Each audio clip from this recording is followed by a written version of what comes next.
So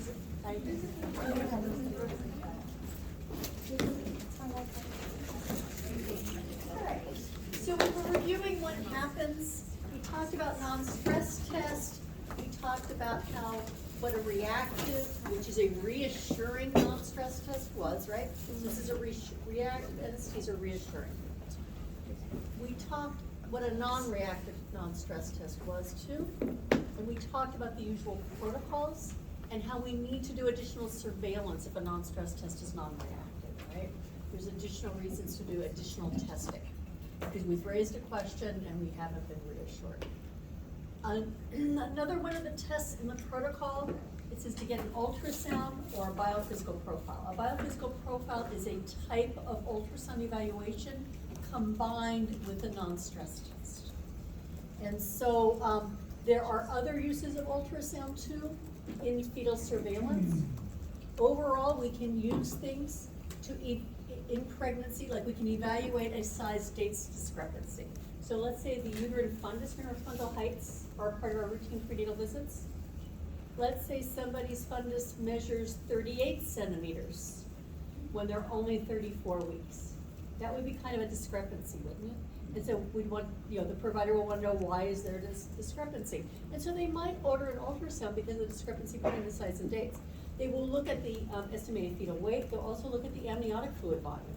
Maybe there's excessive amniotic fluid. Maybe the baby weighs more. Or maybe not. Maybe everything looks okay, right? Let's say we have a patient whose uterine fundus measures more at 20 weeks gestation, right? We might see twins, right? There's other reasons why a uterus could be bigger than we would expect, right? There could also be a baby who measures smaller than expected, right? Is the baby growth restricted? Is there oligohydramnios?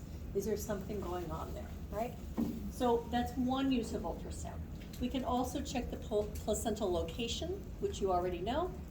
I mentioned it before. We can recheck it at 32 weeks if we thought there was a low-lying placenta, or if we thought there was a placenta previa on the initial scan at 18 to 20 weeks. For fetal surveillance, in a situation where we're concerned about perfusion, or if the baby had a non-reassuring, non-stress test, then depending on the hospital and the provider, they might check an amniotic fluid index. Normal amniotic fluid volume is a sign of good perfusion. The baby can't put out good urine output and have an adequate amount of amniotic fluid without good perfusion. Certainly there's such a thing as excess, as polyhydramnios, and such a thing as oligo, but we're looking at amniotic fluid index. I'm not going to ask you to memorize numbers because it varies by gestational age. That's the purpose of the ultrasound, and the ultrasound report will tell you both distinct measurements and what is normally expected. It will give you a percentile.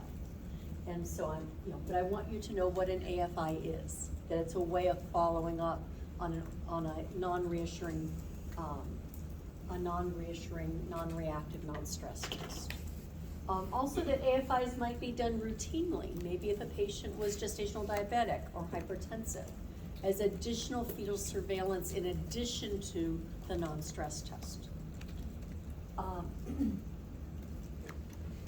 Alternatively, the provider might order something like a biophysical profile. So with a biophysical profile, this is a 10-point scale. I just want you to know biophysical profile is an ultrasound test, but it's 2 points for the non-stress test if it was reactive. If it wasn't, then this is a 0. They're going to look at the baby for up to 30 minutes looking for fetal movement. They're expecting to see fetal movements, a certain number of fetal movements within that time frame. Fetal tone, does the fetus appear to be well flexed? In order to have your muscles in flexion, it takes energy to contract your muscles and to keep them contracted, right? So you have to be perfused for that, right? Fetal breathing movements. A certain amount of fetal breathing movements are expected. Amniotic fluid pockets and measuring the amniotic fluid volume in the pockets. And so each of these are 2 points. A biophysical profile of 8 or 10 is a fine baby who is well perfused. 6 is borderline, right? 2 or 4 is not good, right? Even a 6 would probably lead to us delivering the baby, you know, responding to their fetal heart tones, of course, would lead us to delivering the baby in a situation where we're concerned about this baby's perfusion. There are reasons why we do these tests, right? I mentioned fetal movement counts earlier, by the way. You might wonder, what happens if a patient calls and doesn't have good fetal movement? We do a non-stress test.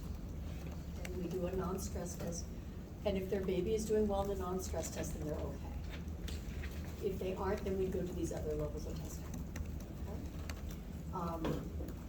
So fetal movement counts would lead us, if the baby was not moving well, to a non-stress test.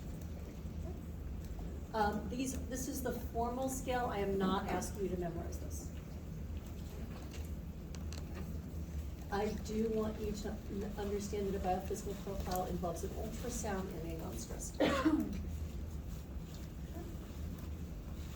And so if you were an OB triage nurse, and let's say the clinic called you and said, we have Mary Jo Milo, who is a 23-year-old prima gravida at 36 weeks. Blood pressures today at the clinic were 160/108. We're sending her for severe, for preeclampsia with severe features. Dr. So-and-so is going to put in labs and has put in an order for a non-stress test. You know, or maybe we did a non-stress test, it was reactive. But the patient's being sent over for labs. Then the triage nurse would receive that patient. Labs would be drawn according to the orders. Patient's always positioned on their side, right? Usually their left side. We will also monitor the baby and check their fetal heart tones at the, in the triage area. And then based on our findings, we're going to initiate other therapies. Based on our findings, we'll initiate other therapies. Okay? Our preeclampsia VSIM is kind of like that. Actually, the patient's name though is Olivia Jones, not Mary Jo. But okay, all right. So does that give you an idea of how fetal testing fits in and how we transfer patients sometimes from the OB clinics into the hospital if they have complications, right? And we continue to follow up there. I thought this was pretty funny. This is from things we can be glad we don't do in nursing school now. And they all seem so cheerful. And yes, in the very old days of obstetrics, people literally were tied into stirrups. Tied in. Yeah, do you see that she's strapped into those? Yeah.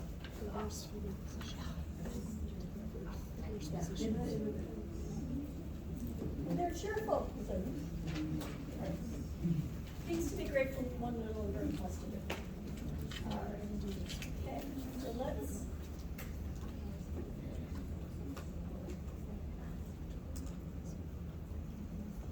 talk more about fetal monitoring. So you might remember that in your course preparation modules, there is this workshop. And the place that is most relevant is the basic pattern recognition, right here, basic pattern recognition, right? I do want to show you the equipment a little bit first on fetal monitoring.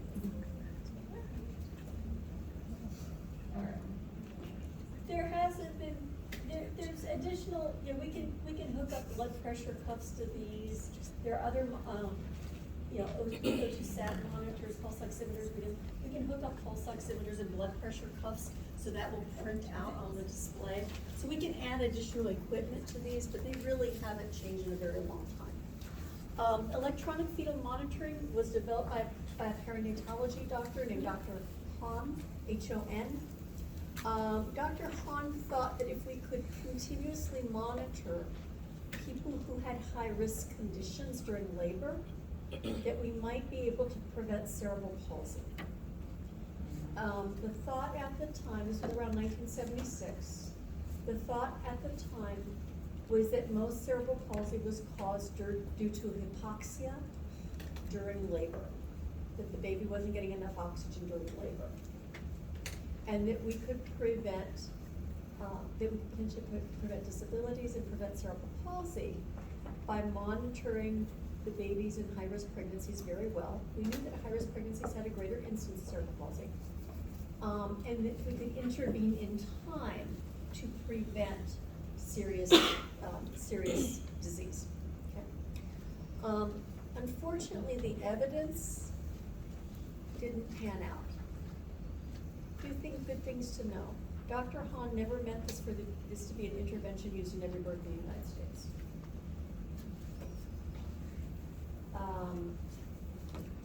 Never thought that.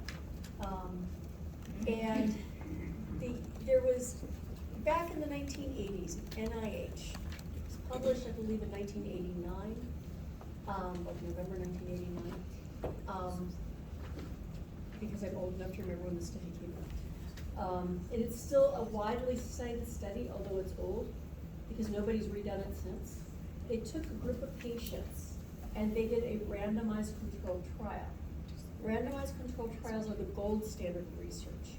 You take a group of random patients and you assign them, one to a fetal monitor routinely in labor, and the other to a nurse with a stethoscope and a watch. And you see what happens to their babies. The NICU admissions were equal. A nurse with a stethoscope and a watch is as good as a fetal monitor.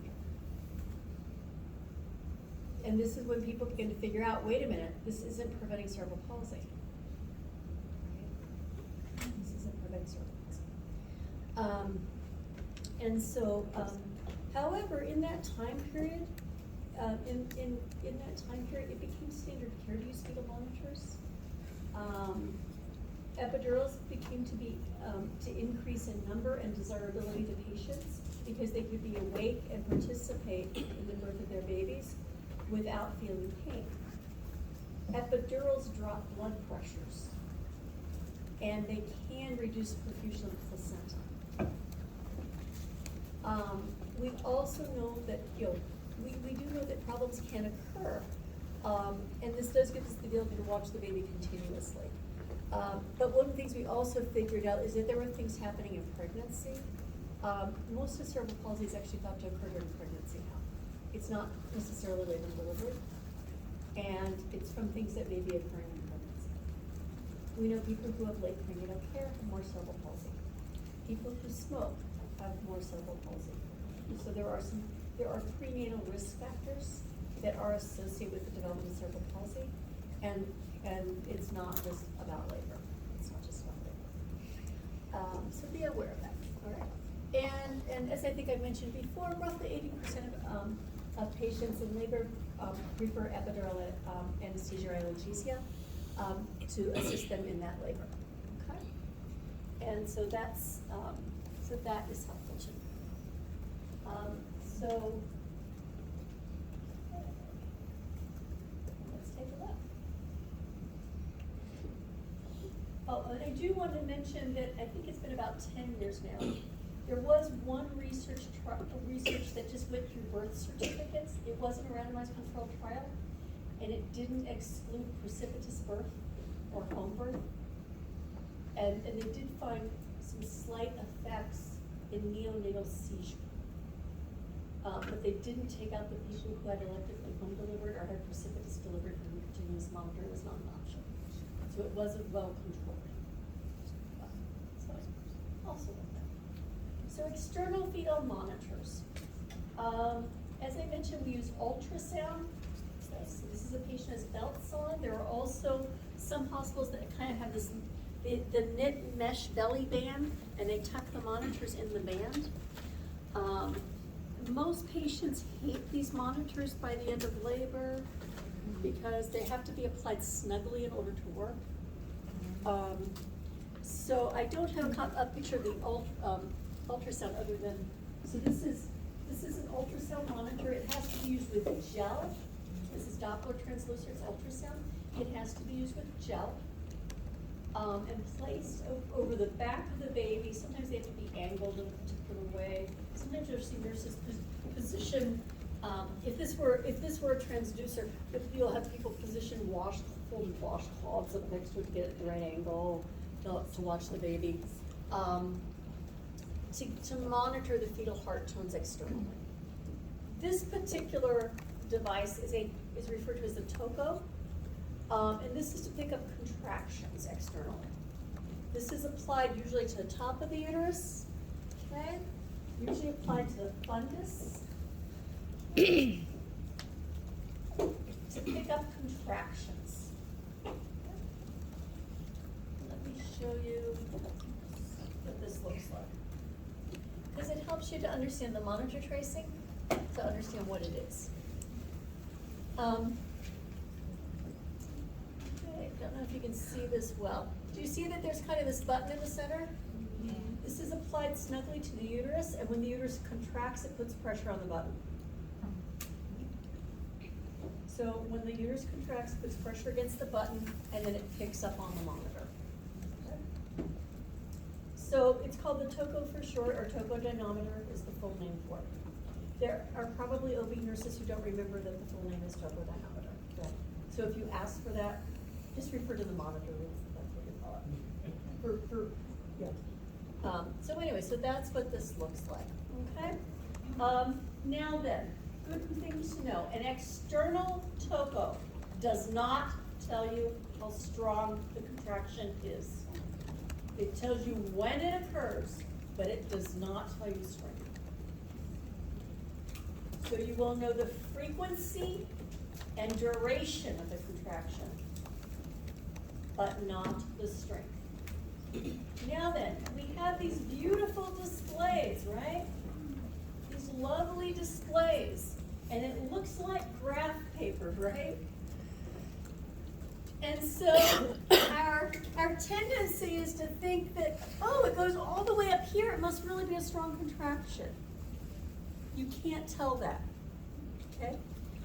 It's because it doesn't pick up the pressure on the inside of the uterus, right? We have skin and adipose tissue. We have fascia. We have the rectus abdominalis, right? We have the peritoneum. And all of that before you even get to the uterus. So although we can palpate the uterus, and the contraction will cause enough pressure on the outside for us to pick up when the contractions are occurring externally, it truly does not tell us how strong they are, right? You know, some of us, we have more or less abdominal tissue, right? So it depends on, you know, the pickup might vary. There are people who look like they're having little blips of contractions who might be 9 centimeters dilated. So that's another thing. You can't tell how dilated somebody is from this. Okay, it won't tell us how dilated they are. It won't tell us how strong the contractions are. So let's say we're assessing somebody for labor and their water's not broken or anything, right? We can use the monitor to determine their timing of the contractions, frequency and duration. We will palpate the strength. And there's still a fair amount of tissue there, right? But what are we doing? When we palpate for strength, we are seeing how indentable the uterus is during the contraction. So if a contraction is mild, you can barely feel it externally. If it's moderate, you might be able to indent it some, but you can definitely feel that the uterus has contracted well. When a contraction is really strong, you can't really even indent it during the contraction. Now then, when I'm checking a patient, I'm not poking my finger at their abdomen during a contraction. That would be cruel, right? Right? And so, you know, so I might say to the patient, you know, I'd like to check your next contraction and feel how strong it gets. Is it okay if I place my hand on your abdomen? And I place my hand on their abdomen, right? And I wait, and I wait till that contraction comes, and I feel the uterus tense up underneath my hand. I use the flats of my fingers to provide a little counter pressure to get a sense of how tight the uterus is getting. Right? So I kind of do that gently, but I'm not going like this during the contraction and having the patient slug me or something. That would not be nice, right? All right. Some people like to say that a strong contraction feels like your forehead, that a moderate one feels more like your nose, and that a mild one feels more like your chin. Okay? I think it feels different than that, but some people find that really helpful, and students have told me that that's really helpful for them. Okay? So, yeah, so mild, moderate, strong. Mild, moderate, strong. Yeah. And, What if you have a strong chin?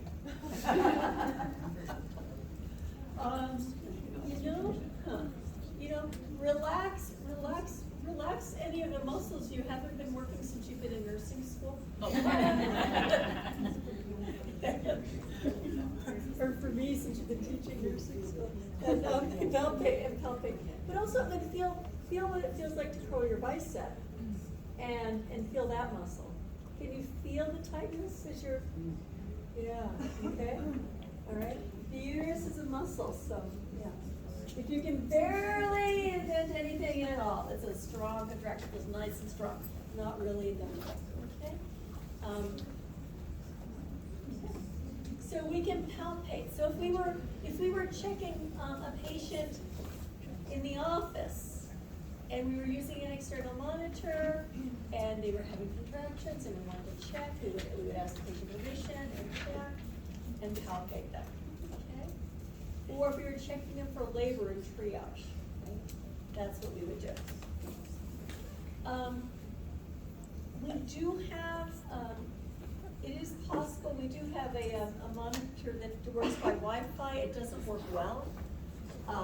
But there are ones that are there are ones that are cordless. Like I said, they don't work well, but sometimes if we have a patient who really wants to move and walk in early labor, it's possible. Sometimes that allows that possibility. Now, there are internal field monitors. So this is a field scalp electrode, and let me show you, because I brought some scalp electrodes here. So a scalp electrode is applied directly to the baby's head. The patient has to be dilated enough to apply it to the baby's head. There are nurses on labor and delivery who may be trained to place internal scalp electrodes. In some hospitals, it's just something the provider would be able to do and not the nurse. You do need an order for it. But depending on the hospital, nursing staff may place the internal scalp electrode. So you can see this goes all the way in. Membranes have to be ruptured, and the scalp electrode is applied directly to the scalp. So what is that going to increase the risk of incidentally? Infection. Yeah. We're going something straight from the outside world into the uterus, and it's going to be there for hours. Yeah. So this is a scalp electrode.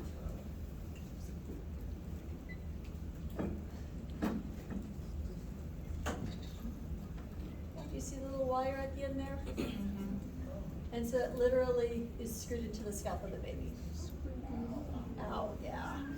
Wow, yeah. So besides, so who can get infected, by the way? The baby and the mom, right? If the mom had HIV or Hep B, would this be a good idea? Or Hep C or Hep C, Hep B, HIV? Would this be potentially a way of monitoring that we would prefer to avoid? Yes. Yes. Does everybody need an internal monitor? No, most people do not. The vast majority do not need internal monitoring. Internal monitoring is needed when we're not sure about the quality of the data from our external monitor. Okay. It is sometimes used for twins when we're trying to distinguish twin A from twin B. Sometimes that can be helpful. If we have any doubts about how the baby is doing, and if we are worried about continuing labor, and I think we have a neighbor first. Yeah. That free wire at the top, that's purposely there. This wire here? Yeah, like it's poking out the top there. Yeah, that's what goes into the baby's scalp. Oh, okay. Yeah. Just a little up. Yeah. So yeah, it is a little poke. It is a breach in the baby's skin integrity, right? Yeah, and then, and we do remove this, this is the this is part of the applicator device, the insertion device. This has not ever been used on anyone. It is a sharp, it does count as a sharp, by the way. In terms of like, you know, people, once we remove this, we will cut it and we'll put the sharp in the sharp box. Because this is a sharp, okay? And so, yeah, sometimes they're copper instead of stainless, but yeah, good. So, is that inserted like through the cervix or like kind of baby's Through the cervix. Okay. Yeah, if they're, yeah, and if they're crowding, we're having a baby, we don't really need this, it's That's why I was specific. confused. Why do you need that? Let's say the baby's heart tones aren't looking so good and we're having difficulty tracing them. Maybe the baby's having lots of variable decelerations. Let's say this is a first-time baby. The patient is 8 centimeters dilated. And I've got some really gnarly looking variable decels, and I'm not sure if the baby can handle this long enough.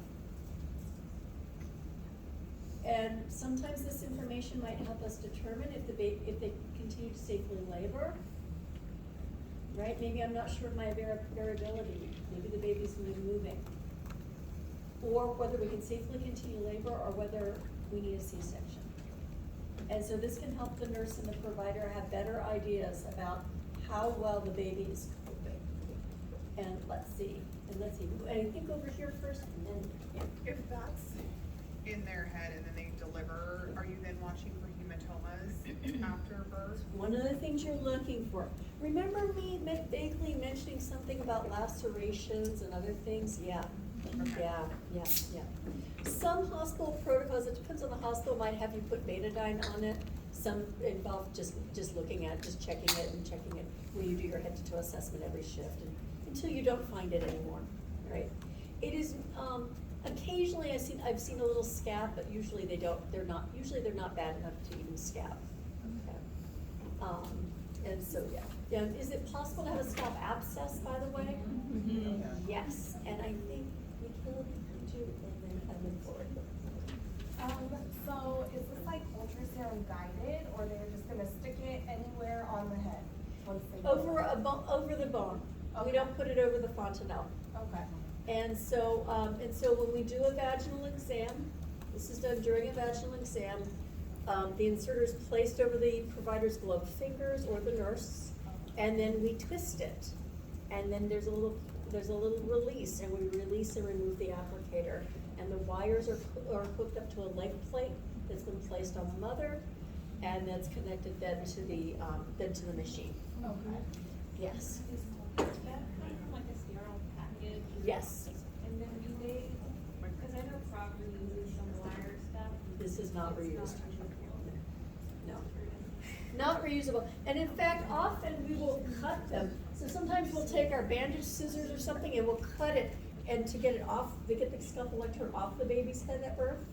If the baby had the scalp electrode on the whole time, then we'll cut it and then untwist the wire, pull the wire separately to untwist it out of the baby's scalp to get it out.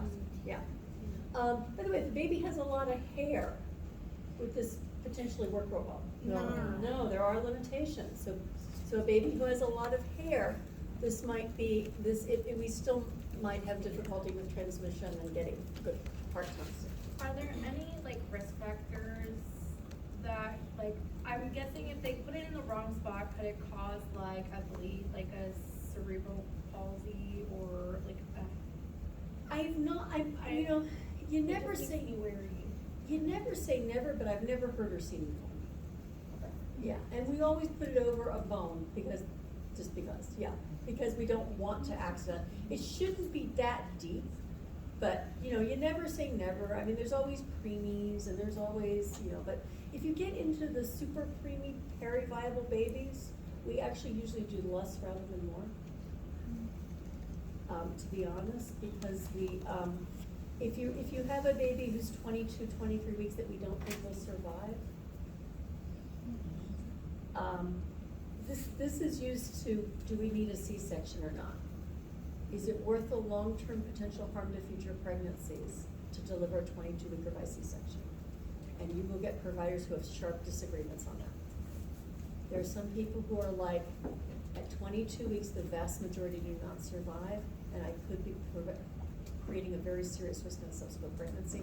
And there are other people who will say we want to give them every possible chance, even if it's only 1 in 1,000 chance. And so so sometimes people will, if we're talking about those really, remember the graph I showed you with survival stats, where the people might do less at a developmental stage where this would be capable of puncture, causing a puncture. So there's certain developmental, situations, right? All right, other questions? But yeah, I've never heard of this causing like a like a meningitis or something like that. Yeah. Okay. Yeah. So the provider, if their water has been frozen, they would have to break it? Yes. Theoretically, you could break the membranes with this, but then you'd also have membrane in the way, so most people would break it and put it in. Yeah. But then that puts more of a time frame on when you have to deliver it because you break the water. Yes, yes. But remember, we have a baby who's potentially compromised. We're not doing this on just we should, well, let me put this, we should not be using these routinely. They don't use them routinely at prop. Have I ever known of a provider who used them routinely on every patient? Yes, and he was forced out of our hospital among other reasons. He felt it reduced his medical liability to do that. Yeah. Could you cause problems with this? Yeah. Yeah. But it's like any other tool, right? If you need it, you need it. If you don't need it, you don't want it. You want the benefit, in the risk-benefit ratio, you want more benefit than risk in order to justify doing an intervention. And if you don't have that, you shouldn't use it. But if you do have that situation, like we're thinking, okay, do we need a C-section or don't we? Then this could be a very helpful tool. So if it's determined that you do need a C-section, do you just leave it in right before you go into the OR? We'll continue to monitor the baby for as long as we can, and then we will need to remove it. We don't want this whipping through the vagina and up through the patient's incision. Yeah, we don't want that, yeah. So, but at the same time, if we are doing an urgent cesarean situation, how stable that baby is as we're doing the prep, how fast do we go, right? That's how well the baby is doing is my speed control.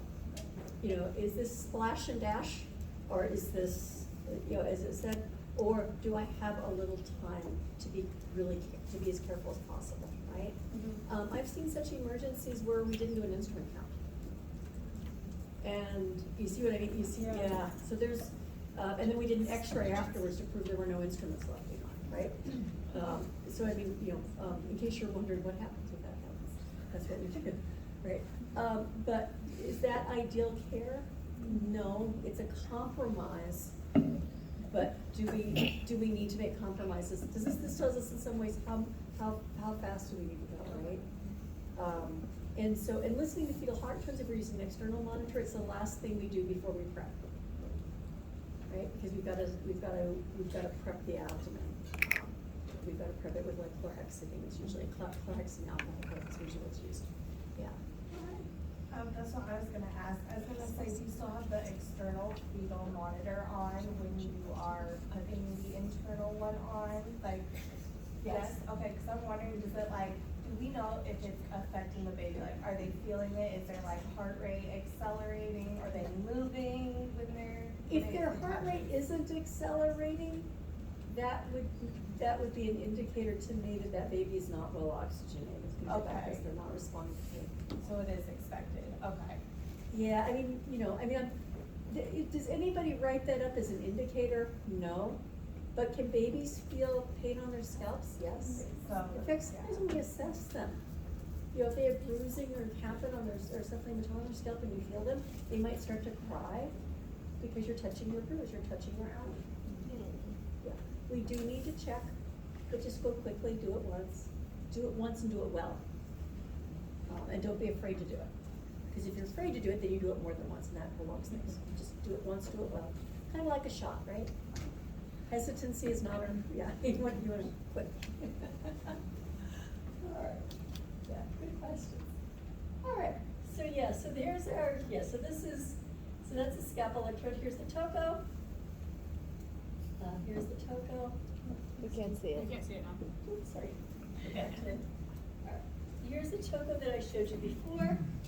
All right, we also have internal monitors for contractions too, called the intrauterine pressure catheter. And I do have one of those also. Yes, they do come in sterile packages. Let's see. This is the inserter for an intrauterine pressure catheter. This one is usually inserted by the provider. And it goes all the way up into the uterine cavity. I don't know how well you can see this picture. It goes all the way up. But this goes all the way up inside the uterine cavity. So again, our risk is infection. Yeah. It's also possible to accidentally slide it over the placenta and cause a small eruption. So there are other risks for this one too. And so here's an intrauterine pressure catheter. This is threaded up into the uterine cavity. Okay. So that's what it looks like. Okay. This white piece is an introducer. So this particular piece. And this will directly measure the pressure inside the uterus. This will directly measure the pressure inside the uterine cavity. If we have a patient, let's say we've been inducing someone's labor. Here's one in a package. The packages, if in doubt, if you've got like a new pressure catheter in your office, usually your clinical nurse specialists, the nurse educators will tell you how to use things and how things are set up and which cord goes to which one or something, but also they have instructions if you forget, so that's always handy to realize that things have instructions, all right? So, this might be, let's say you have a long labor induction, and the patient has been 5 centimeters for a while. Maybe it's been 4 hours, 6 hours, cervix hasn't changed. Maybe they're severe, maybe they also have preeclampsia and it's severe. And they were hoping to have a vaginal delivery, and things are just not going further. And they're on Pitocin. And then the question might be, do we keep going up on the Pitocin? Maybe the contractions look like they're good enough. Maybe they're every 3 minutes. But, maybe they feel moderate and you're not real sure. And the patient's been 5 centimeters and 5 centimeters, and you might be wondering, okay, how, maybe the Pitocin's on the maximum dose, and you and the provider are wondering, can we go any further on the Pitocin? Because this patient needs to deliver, and their cervix isn't dilating. Do we really need a C-section? Or can we go further on the Pitocin? This will help tell us. This will add strength and actual millimeters of mercury pressure strength to our assessment of contractions. Now then, I'm going to go, let me show you something else about contractions.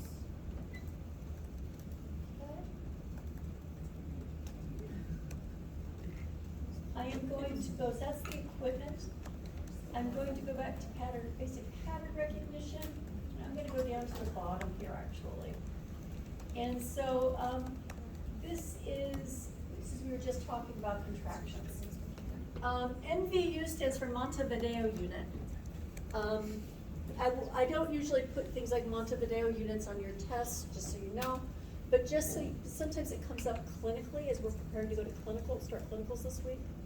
And if you have an internal pressure catheter, one of the things we do to determine the adequacy of the contractions is we look at how high the peak goes. Because with an internal monitor, we know this is the right pressure. And so we can add up the numbers to see over a 10-minute period of time. And that's referred to as Montevideo units. If it's over 200, it's adequate. It's considered to be an adequate labor pattern. Nothing is 100%, 90% is considered pretty good, okay? You do have to subtract baseline pressure, and so if we were to add this up, this patient's NVUs would be 230, this is considered to be an adequate contraction pattern. And then we would watch the patient over a period of time. to determine if they've had an adequate chance for their cervix to dilate. You know, are they going to be able to dilate or not, okay? And so this is a way of ensuring adequacy of labor in combination with an intrauterine pressure catheter. Do most people need intrauterine pressure catheters? No. Should this be used on everybody? No. Is it potentially a valuable tool for the patients who need it? Yes. So there are situations where you just need a little more closer information. Not all babies are as cooperative as the tracings on the screen. Babies, they don't read textbooks. And so, I once was listening to an expert panel. I was only 1 year into practice, and I was doing a continuing education national conference, and they put together this panel of experts. And there was this lovely elder midwife who has a birth center just across the Texas border, and who is well known across the world. And she sat there and she made us all laugh. She goes, "Babies, they're so cute. They cause all the trouble." So anyway, but that was the fetal monitoring. All right, let's take a look at again our basic pattern recognition. So right, so our display, we know we have the fetus on the top, contractions on the bottom. Some pictures of displays will take out the little lines, but the dark lines are 1 minute. Dark lines are 1 minute. The lighter lines are 10 seconds apart. Okay. If this is an external monitor, we know that the height of the contraction on the monitor does not represent strength. It does tell us the time. We time from the start of one contraction to the start of the next one. So I would say that this one is about, let's see, 1, 2, almost 3 minutes, like 2.5 to 3, right? And then this one, I'll say, yep. And then 1, 2, 3. You know, most people would say this is about 2 to 3 minutes apart, right? And I would count I would count, 10, 20, 30, 40, 50, 60, 10, 20, 30, 40, maybe 50-ish, 10, 20, 30, 40. These are mostly 50 to 60 seconds long. And then I would describe how they pop. Does that make sense? Does that help? Yeah. So I'm just going to count the number of seconds of length, the number of seconds underneath the curve, right? Palpation, if I'm using the external type. Right. By the way, what do you think about this baby? Is this reactive or non-reactive? Non-reactive. Non-reactive, yeah. This baby has, I would also say, let's talk about baseline, and we'll talk about variability. I'd also say this baby has minimal variability. This baby is not happy.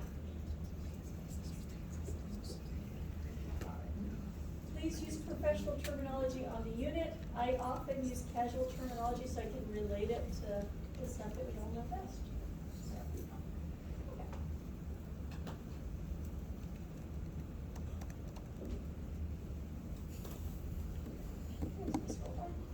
All right, baseline fetal heart tones. Again, that's my first step, right? There are going to be fluctuations. It's average over a 10-minute period of time, rounded to the nearest 5 beats per minute. Okay? So just like we talked about before.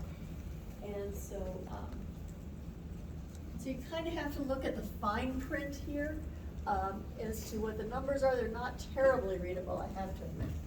And so, so they see here the baseline is 145. Yeah, it's a little bit below 150. A little bit below 150. When I use monitor tracings on a test, which would be on your third test, I have limits as to what I can use for images. I can't use any of the images from the hospital. I don't have patient release for this, and I'm not able to get it. The hospital doesn't want those strips to leave the hospital. So they do get thrown out, by the way, but they're recorded electronically and they're thrown out. but I'm still not allowed to have them or use them. So I can't use any of the ones that patients at the hospital. And so anyway, it's a little harder to get good tracings to show exactly what I want, but I won't ask you a question that you can't answer with the tracing. I won't ask you a question. You know, I might ask you, is the tracing reassuring or non-reassuring? And then tell me why. Things like that, so more open-ended questions potentially, or select all that apply. Or select all that apply, or something like that. Okay? So, so I don't want you to feel insecure about, you know, trying to read something that you really can't, that you need a magnifying lens to look at, but, I do want you to know that there's some very real limitations technologically. All right, variability. As the baby matures, Oh, just to clarify, you said we're not reading tracings, so test 3. I'm not putting tracings on your test until test 3. I want to have everybody have a chance in clinical to learn how to read them as much as possible. So do I expect you to be, those people going to clinical on Friday, do I expect you to be looking at fetal heart tones and learning how to read them in real time? Yes, yeah. Even if you have a postpartum assignment, please take a look at the central monitoring displays when you have a chance. Each nurse's station has monitoring displays. Just like you would on a cardiac telemetry unit, you have the tracings. We have these for the fetus. Okay? And so you can see all the fetuses who are on a monitor on the screens above the nursing station. So when you have an opportunity, take a look at them and have a conversation with your nurse. Take a look at them, have a conversation with your nurse. All right. So variability. So we have the maturation of the sympathetic versus the parasympathetic nervous system. They are usually online by 32 to 34 weeks, right? We usually expect good reactive tracing with accelerations at 32 weeks, okay? Moderate variability, the up and down, 6 to 25 beats per minute variation is moderate. This is a healthy baby. This is the best indication, the most sensitive indicator of fetal well-being is variability. Moderate is the desirable level. So this baby is totally lovely. No contractions here, by the way. So just, okay? Totally lovely baby. As I like to say, I want, just to help you remember, I want the bouncing babies. Okay, I want bouncing babies.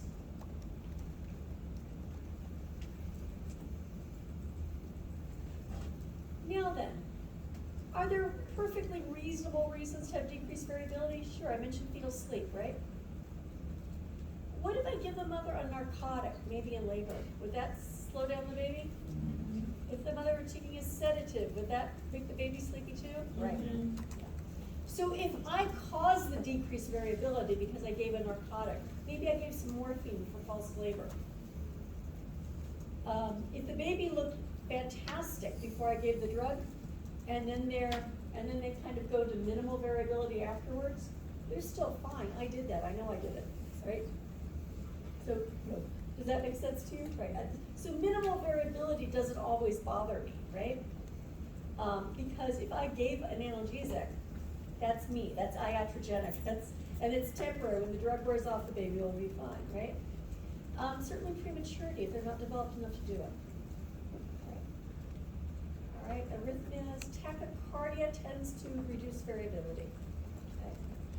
Okay. Anomalies are a less common reason for this to occur. The thing we'd be most concerned about is hypoxemia or acidosis. So if I initially put a patient on the monitor and their fetal heart tones look like this, would that be concerning? Yeah. Yeah. If, so this is less than 5 beats per minute, there is some variation. I have not lost all variability. When we have absent variability, it looks like you drew it with a pencil almost. If it looks like you could draw it with a pencil, consider it absent. You know, if it says 130, 130, 130, 131, 130, 130, 131, 129, 130, 130, 130, that's effectively absent variability. Okay? Minimal, it might be 130, 132, 133, 129, 130. It's still not desirable, but it's a little more varied than that. Okay? And my concern is for acidosis of the baby.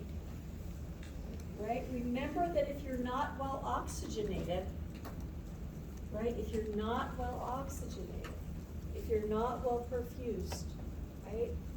We're going to get increased lactic acid. We're going to get metabolic acidosis, right? We're going to get acidosis, or respiratory acidosis, could be. But we're going to get acidosis, and that's a problem. That's a problem. So when we have moderate variability, we have evidence that there is no acidosis. This is a baby with a normal pH. So this tells us how well the placenta is working. It's a marker for perfusion. Minimal variability, we have to wash them, it's not good. This baby is not bad, but not good. Then we have absent. That's very concerning. Marked variability usually only occurs with fetal stimulation. In the old days, if we had, and we, no, I've heard of it rarely being used still on the triage unit at Prague. Does anybody know what an artificial larynx is? Artificial larynx? Yeah, it's a device that people apply to like the throat when a patient has a tracheostomy. So the vibrations of the trachea as they work to speak are picked up. Oh, yeah. Yeah. You can actually apply one of those to the fetal head on the outside and buzz, kind of, we used to call it zapping the baby, to make the baby wake up if they were non-reactive, to try to make them wake up and see if we could stimulate acceleration. We were trying to shortchange fetal sleep and to try to see if we could make the baby reactive and take less time for non-stress tests. The unfortunate thing about it was it often caused a little more stimulation than we really wanted, and would sometimes cause marked stimulation. And sometimes the baby's heart rate would jump up and it would stay there. We'd get tachycardia from it. We were like, yeah, I know, yeah, for me. And we kind of did too much. So when they say fetal stimulation, that's what they're referring to. Mild transient hypoxemia, maybe at the very end of labor you might see a little bit of that. Especially from pressure on, as pressure gets more intense on the baby. Drugs, not usually, but, so this is, marked variability is much less common, okay? So, by the way, please learn your official terms, I mix in some living room language so that, to help you understand what we're talking about. And so accelerations, right? 32 weeks and beyond, 15 by 15. Before this, it's 10 by 10, right? A prolonged acceleration lasts 2 minutes or more, but less than 10. Right? That's a really active baby. That's when we use the vibroacoustical stimulation or the artificial larynx. Yeah, go for it, patient. I was just wondering, when you said drugs wouldn't be creating that marked variability, is that like drugs that we would give mom, or if like mom was on cocaine, would we see a baby that had marked variability? Not usually. I've seen tachycardia and hypoxemia with cocaine. I've seen eruptions and bradycardias, but not typically.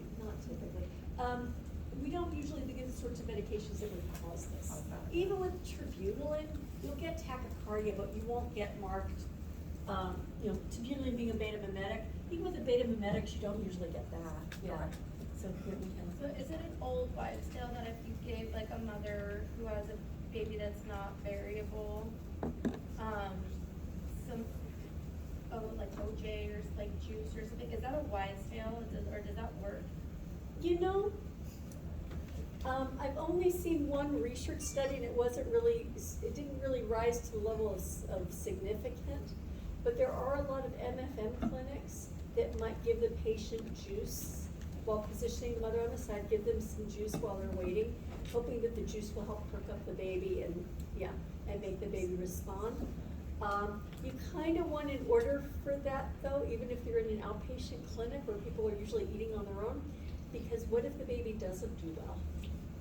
And what if we need intervention? So the thing is, so there are some, so get an order, and it's okay to try. Let's just put it this way, I have certainly done that. And I have certainly recommended trying that, but there is some concern that if the baby isn't doing well, and then you needed to go into doing other interventions, or if the baby, maybe you do a contraction stress test and the baby has D cells. If for some reason you might end up in the operating room, depends on how bad the tracing looks. But if you thought you need to go in the operating room, you want to keep the patient NPO. So it's kind of, so I kind of held off on discussing diet just because it depends on how, if the patient says, yes, the baby's been moving normally, and the baby just looks sleepy, and you're not seeing any evidence of problems, you could ask if it's okay to juice the patient. But I wouldn't just juice them without getting a better idea. Does that make sense to you? Yeah, and then I have another question. Sure, go for it. Let's say, because there is an epidemic of like using heroin and other types of drugs. Does that, because it's a downer, does that have a direct correlation with a baby that's like sleepy or like less movement? Yes, the So- baby gets a heroin too, or the methadone, or Because the methadone is a Subutex. stimulant, would that make the baby more active than normal? Would what make it more active? Like, let's say a person's doing meth. Oh, yeah. Because it's a stimulant, would the baby be more active because it's a stimulant? Or if they're doing like a downer, would they be necessarily like more tired? I guess the effects Yeah. of the drug, The does that effects of- correlate with yeah. the effects of the baby? Yeah, it's certainly drugs that the patient is using recreationally have an impact. The thing about meth is people so quickly get used to metabolizing it, and so you still have the maternal liver turning over that drug. The issue with, one of the issues with meth is people have such a great high the first time, and they keep on trying to achieve that same high and can't. And so the effect of meth is like this over time. Then when that baby comes out, they'll then go to withdrawals.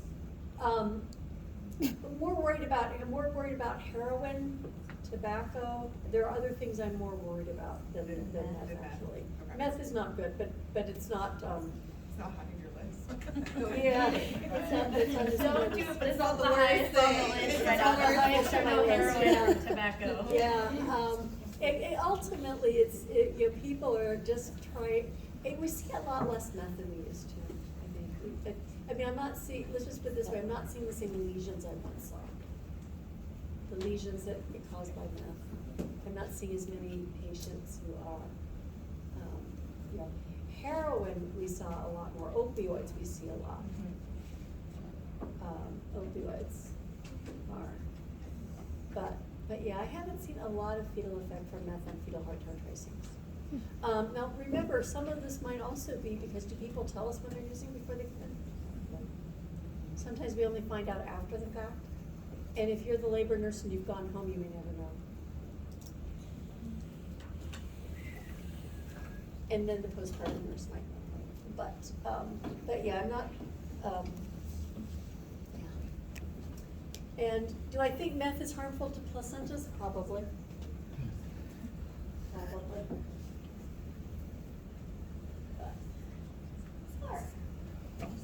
All right, our accelerations, here's another beautiful baby. We see our baseline, and then we see acceleration. This baby's acceleration lasts about a minute. This is glorious, without question.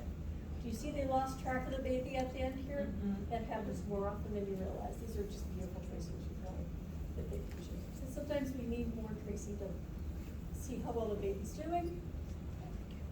All right, so let's look at some variations. Bradycardia, this is one.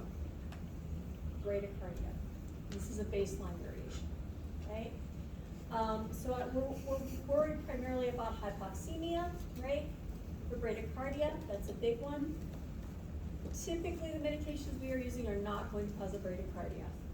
Hypotension would have to be severe to cause that level of bradycardia. Like potentially if we had a maternal fetal bleed from the corruption, right? So this would be a pattern I might see with an abruption. Because that'll cause both hypoxemia and maternal hypotension. Hypothermia is not common in labor. People get warm from all the muscular activity. Maternal hypoglycemia, if it was really desperately bad. Bradyarrhythmias, heart blocks, not common. Umbilical cord compression from, usually if we're seeing a bradycardia from it, we are seeing a cord prolapse. We have continuous pressure against the cord and causing a bradycardia. Amniotic fluid embolism is rare, but this is when amniotic fluid enters the gestational circulation and goes typically to the mother's lung. And this is a life-threatening complication, amniotic fluid embolism. It's rare though, it is really rare. I think I know of like 2 or 3. I once visited a patient in ICU who was recovering from an amniotic fluid embolism. But this is not common, like I said, if I've only seen it twice in 30 years, that's, I should say 30 now, it's now 33 years or something. That's not often, all right? It is, bradycardia is not treated as a normal variation. So, we are worried about these babies. Okay, all right? This would be a concerning trace. Everybody knows that, right? Yeah, okay. All right, let's talk about our decels. Early decelerations come from head compression. In fact, let me help you understand your decels. There is a mnemonic device, one of the picmonics. I'm going to write this up and then we should take a break. I hate the picture, but I first learned this mnemonic actually from one of the labor and delivery nurses, and it's an awesome one for you. It's veal chop.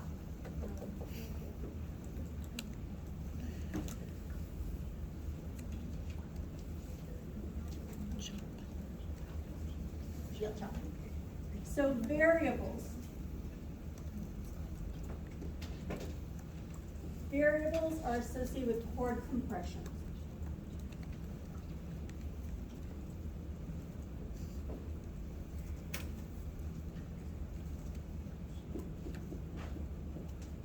Earlies. These are head compression.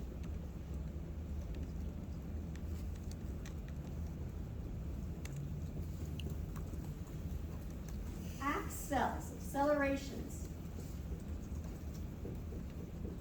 You see the baby is okay. Okay. Lates. We've got a placental perfusion problem. We can call it, just say placental insufficiency. People list this one differently, but you have the idea. We've got a placental perfusion problem, right? So veal chop. And this is an easy way to remember the physiology between what are called the periodic changes. Periodic changes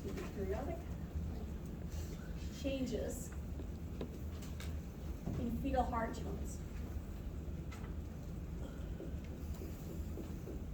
Periodic changes are not changes in the baseline, but they are things like accels, variables, earlies, accels. And so that's an easy way. This is a good thing to write down and like star in your notes and triple circle and all that good stuff. Okay? This is good things to know. Let's take a break. 10 minutes? All right. I have to admit, although the information is, the information is reliable on this handout, and I recommend this, I don't necessarily like the organization. I think they should either group all the baseline variations together and the decels together, rather than, and they kind of have them spread out a little bit. And so what I would like you to know is that a bradycardia is serious. It can be from something like an umbilical cord prolapse. It can represent serious hypoxemia. So I want you to know that that a low baseline of bradycardia can be serious, right? There are some babies whose baseline will drop when they are deeply asleep. So if you have a newborn on the postpartum unit and you check them and their their heart tones, when you get a pulse, is like 106, I'm not too surprised. We occasionally see babies whose baselines are in the 100s when they're sleeping. And that doesn't really worry me, right?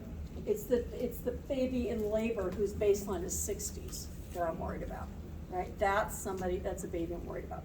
So I want you to take bradycardia seriously. Tachycardia is when it's too fast. I also want you to take seriously. That can occur from mild hypoxemia. I'm gonna kind of skip down a little bit. Just because, like I said, I prefer to talk about baseline changes all by themselves. So tachycardia, baseline is above 160, and it can occur from mild hypoxemia. The other thing that can cause this, infection. We can get fetal tachycardia from infection, like chorioamnionitis. So it's not just maternal tachycardia, but fetal tachycardia. So chorioamnionitis is a concern, right? Hypoxemia, that's a concern, right? Are there other ones? Yeah, sure. So maternal fever alone, right? Chorioamnionitis, fetal sepsis, again, these are our infections, right? Maybe with beta sympathomimetics, you're gonna get an increase, again, you're not gonna get but you know when you've given a drug like that, right? Hypoxemia, tachyarrhythmias are not, and fetal heart failure are not common. Severe anemia, maternal hyperthyroidism. What I really want you to think about though when you see tachycardia is think about oxygenation and think about infection. Oxygenation and infection when you see tachycardia. Can I parse this more finely? Yes, but I want to keep it to general principles. Oxygenation and infection are my two key things. There are other things, but those are the main two things if I were to look at the preponderance of the occurrences of problems, right? That's what I think about when I think of a tachy baby. All right, let's look at the periodic changes. We talked about accelerations as being reassuring.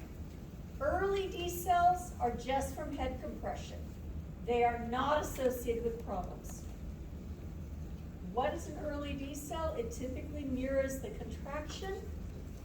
It is early in its onset relative to the contraction. See, the contraction started, the onset of the D cell, the nadir is the worst part. Nadir means the worst part, and the worst part is around the peak of the contraction, and it recovers when the contraction ends. This usually doesn't happen until the patient is in active labor. Okay? You don't usually see this in the office during prenatal care when you're just doing routine surveillance for maybe somebody who's got diabetes or high blood pressure or things like that, right? So early decelerations are usually in labor, they're head compression. It's kind of a vagal response from the baby having a little head squeeze. Okay? So it's like a vagal response. Okay? These are not dangerous. Okay? Now then, I want to show you late decelerations. These look very similar in form, don't they? What's different is the timing. The onset is well after the contraction begins. The nadir is after the peak of the contraction. And the recovery is late and doesn't occur until after the contraction ends. It is late recovery, that's why we call it late. Lates indicate there is a problem with placental perfusion.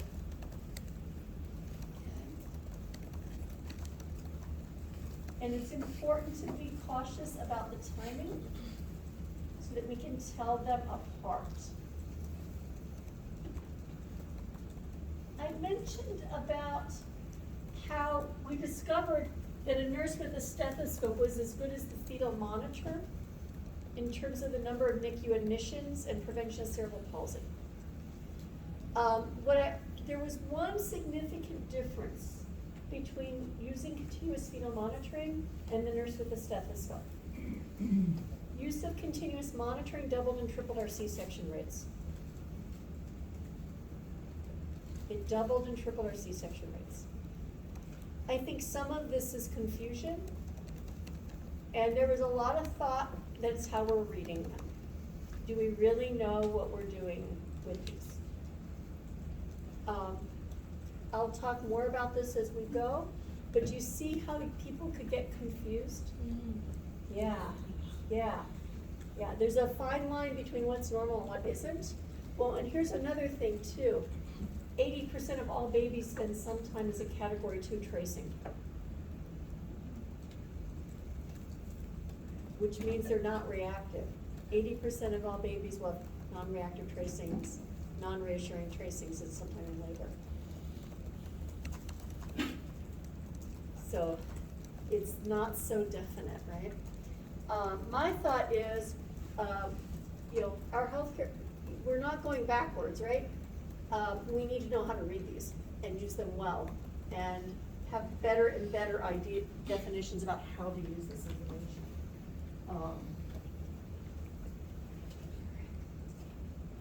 So let's keep looking at our D cells. All right.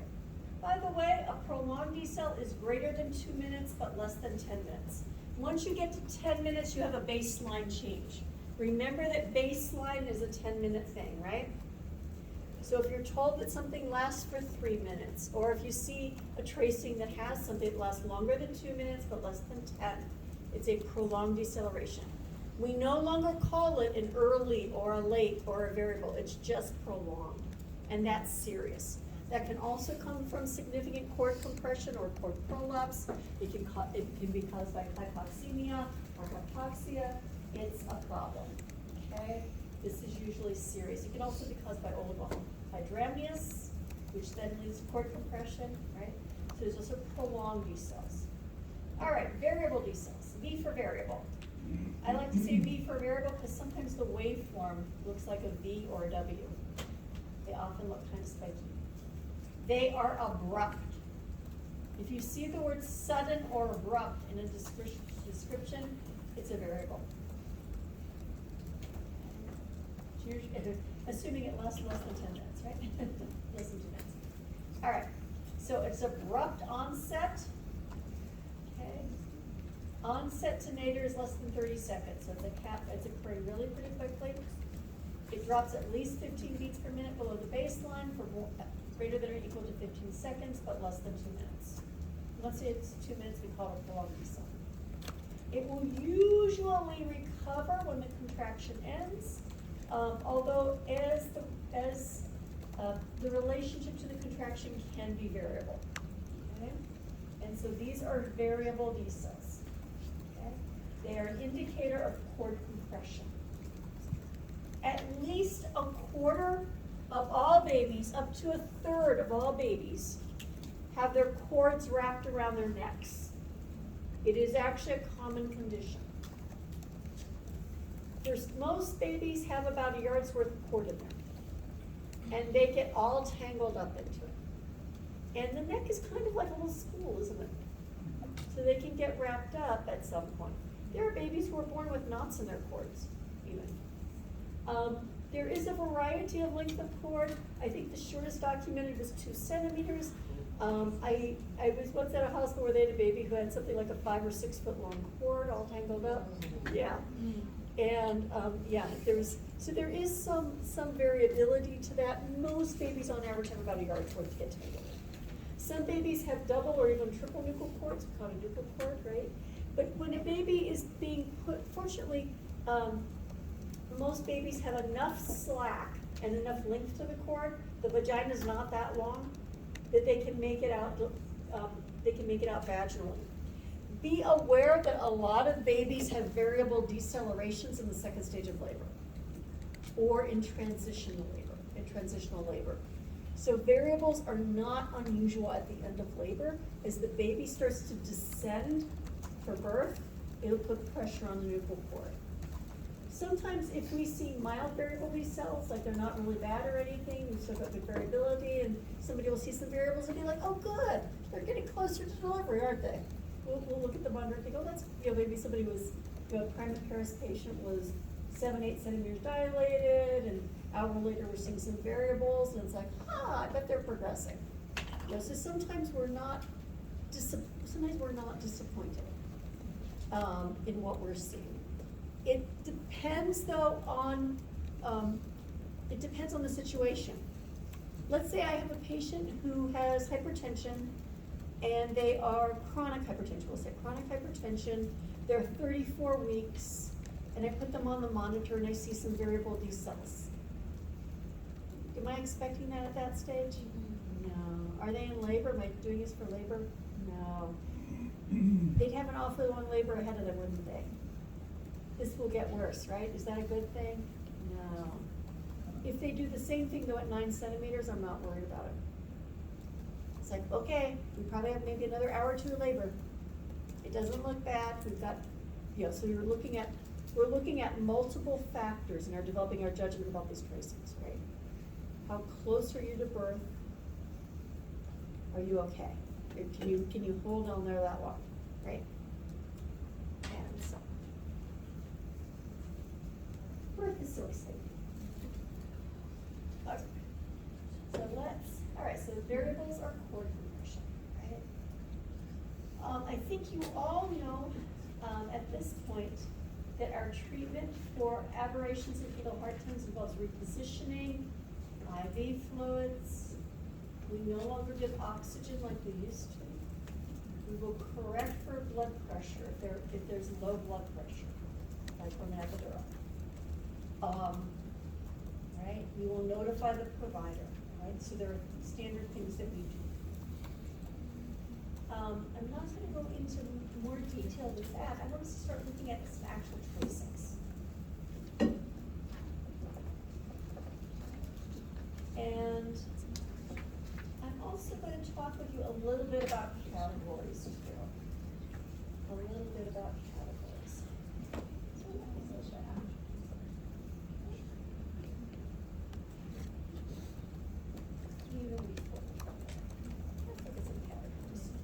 Everybody remember that your labor and delivery prep? There's some of you who are working on it.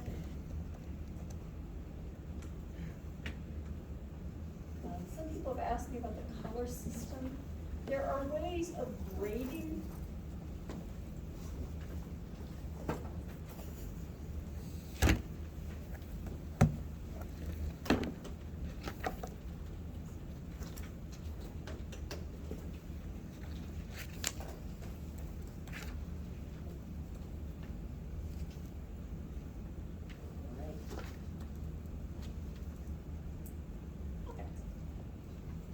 So I just want to pull up a few things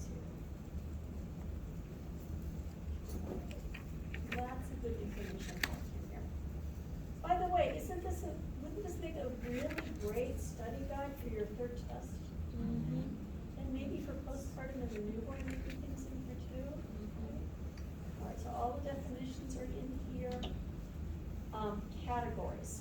Just a reminder on categories, right? So category 1, there are 3 categories. Category 1 is reassuring, predictive of if the baby has no acidosis, may be followed in a routine manner, right? Baseline is normal, our variability is moderate. Remember, variability is our most sensitive indicator of fetal well-being. There are no late or variable decelerations. Earlies are okay, earlies are not a problem. Accelerations are fine. But what makes this a category 1 is moderate variability, a normal baseline heart rate with no significant, with no later variable decels.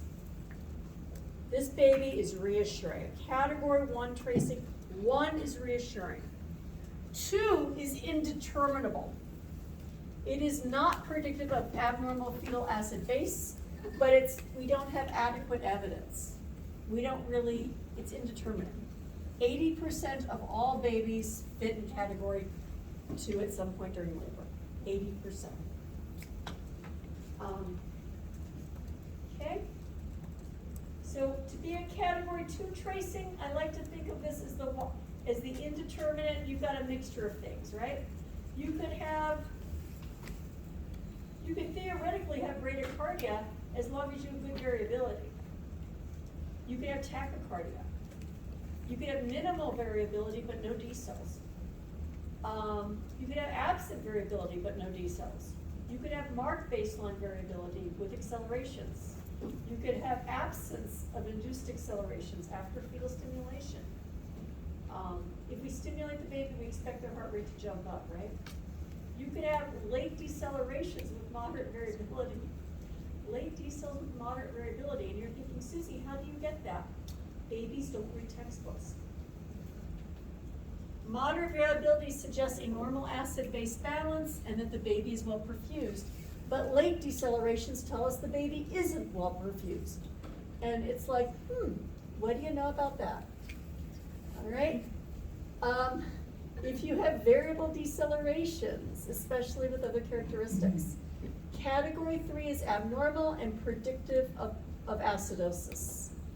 That's a problem, right? This is the baby that if it doesn't get corrected, needs to be delivered urgently. And when I mean urgently, that could be a C-section. If the patient's in the second stage of labor, it could be vacuum or forceps. All right, we have absent variability with late variables, bradycardia. There is something that I haven't discussed called a sinusoidal pattern. Sinusoidal pattern, it looks like a sine wave from math class, back when you took Greek once upon a time.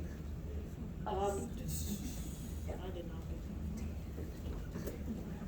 So if this is a patient maybe who's having some contractions, and this is her fetal heart tones, it would look like this. And it would be very even, it's usually very smooth. It usually indicates a bleed on the part of the baby, or a severely compromised baby. It is an ominous pattern. When we use the word ominous, we're worried about the baby surviving. And so that's a sinusoidal pattern. You can also have something called a pseudo-sinusoidal pattern after giving a narcotic. It's significant that we pay attention to when we give babies narcotics, because sometimes it's iatrogenic and the baby's really okay.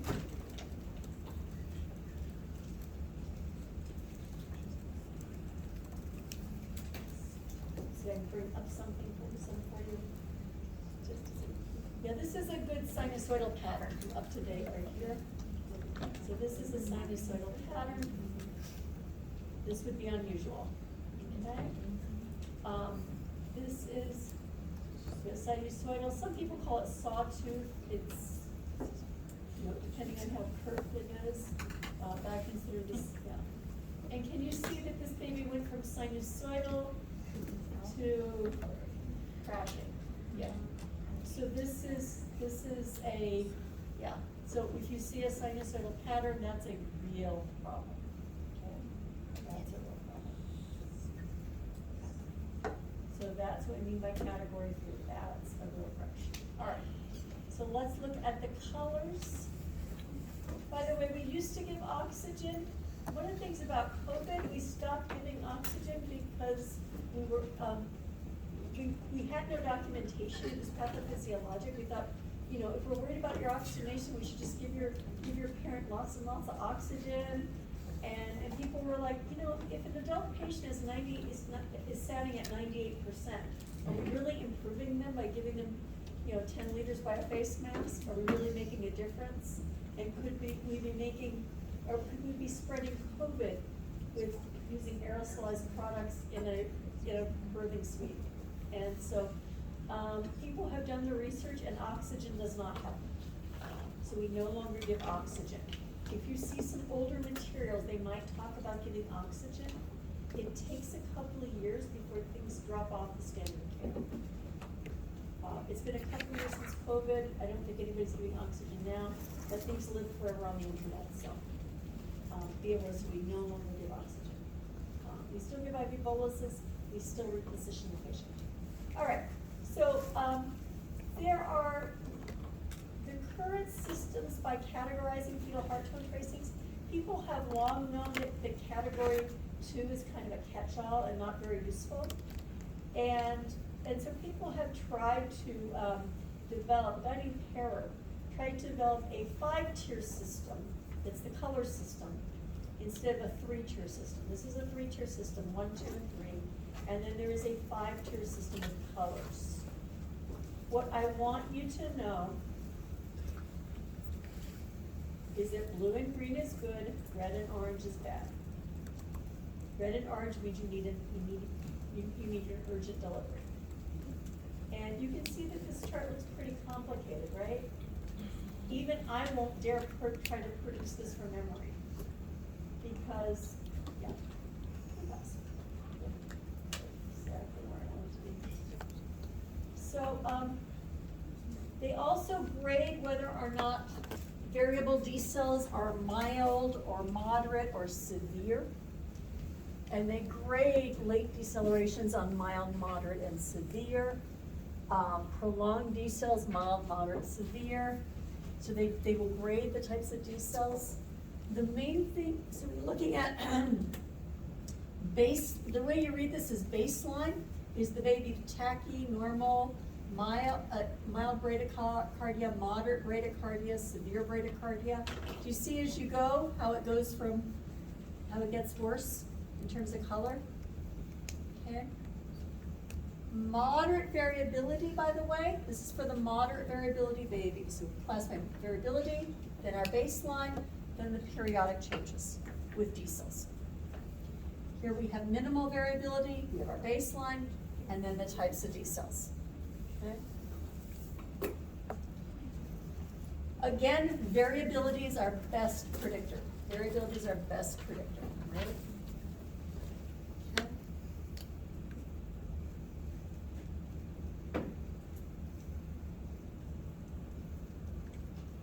By the way, Epic does this for you in terms of their colors. Do you see how absent variability is nearly all red and orange? We will give the baby a chance to correct. But variability is so important. All right, there we go. So, what's really it seems confusing again. No nurse would have made category blue a good thing. But that's what they did. Blue and green means the baby is not acidotic, they should be okay. Right? Orange or red means we're going to need an urgent delivery. Okay? Does that help? Does that help with our categorization a little bit? All right, let's take a look now at our tracings. Let's take a look at practice quiz number 6. So here's our tracing. What is the baseline rate? So our choices.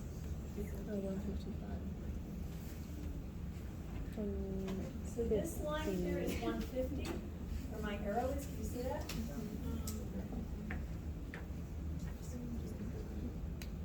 150, and this line here is 160. So, is there another option? Is there another option? Yeah. Blow it up. Yeah. Let's see, I'm not getting a view option here. What's control, is it control plus?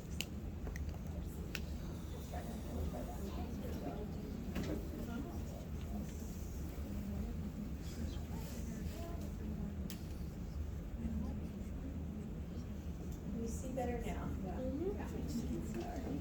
Whoa. So this line here, see where my arrow is here? Yeah. This is 150, right in the middle of the zero. This line here is 150. Is the baseline 150? No. No, all right? This would be somewhere in between. This top line here is 160. 155. It is. 155. Okay, how many votes for 155? All right. Did the green box see that? Encompasses the whole screen. Yeah, that helps, okay. The baseline is the average heart rate, not accounting for ACT cells or D cells, rounded to the nearest 5 beats per minute. Next. All right, right, is our variability, describe the variability, is this, marked, No. moderate, No. minimal? Yes. Are absent? Minimal. Minimal, okay. Non-green box. Minimal, let's see what it says. Yeah.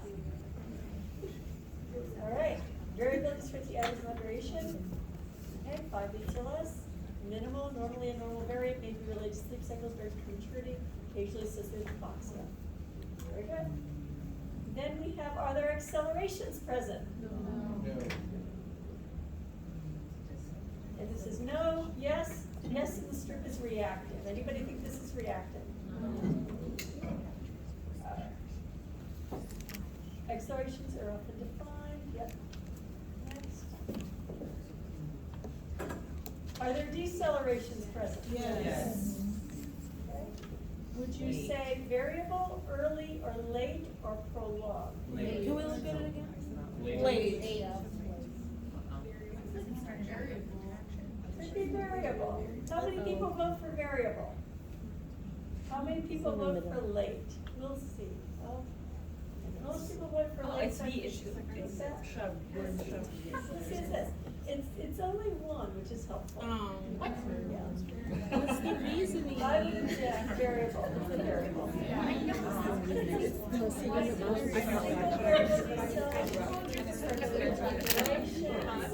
Abrupt. So, yeah, it's abrupt, it's abrupt. It's abrupt.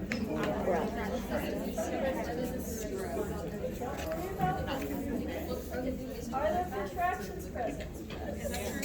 Yeah. None. What? Not enough Okay, to tell. contractions. Yes, there are. Are they occasional, regular, or do we have tachysystole? Tachysystole means we have more than 5 or 10 minutes. Regular. Regular, how many people say regular?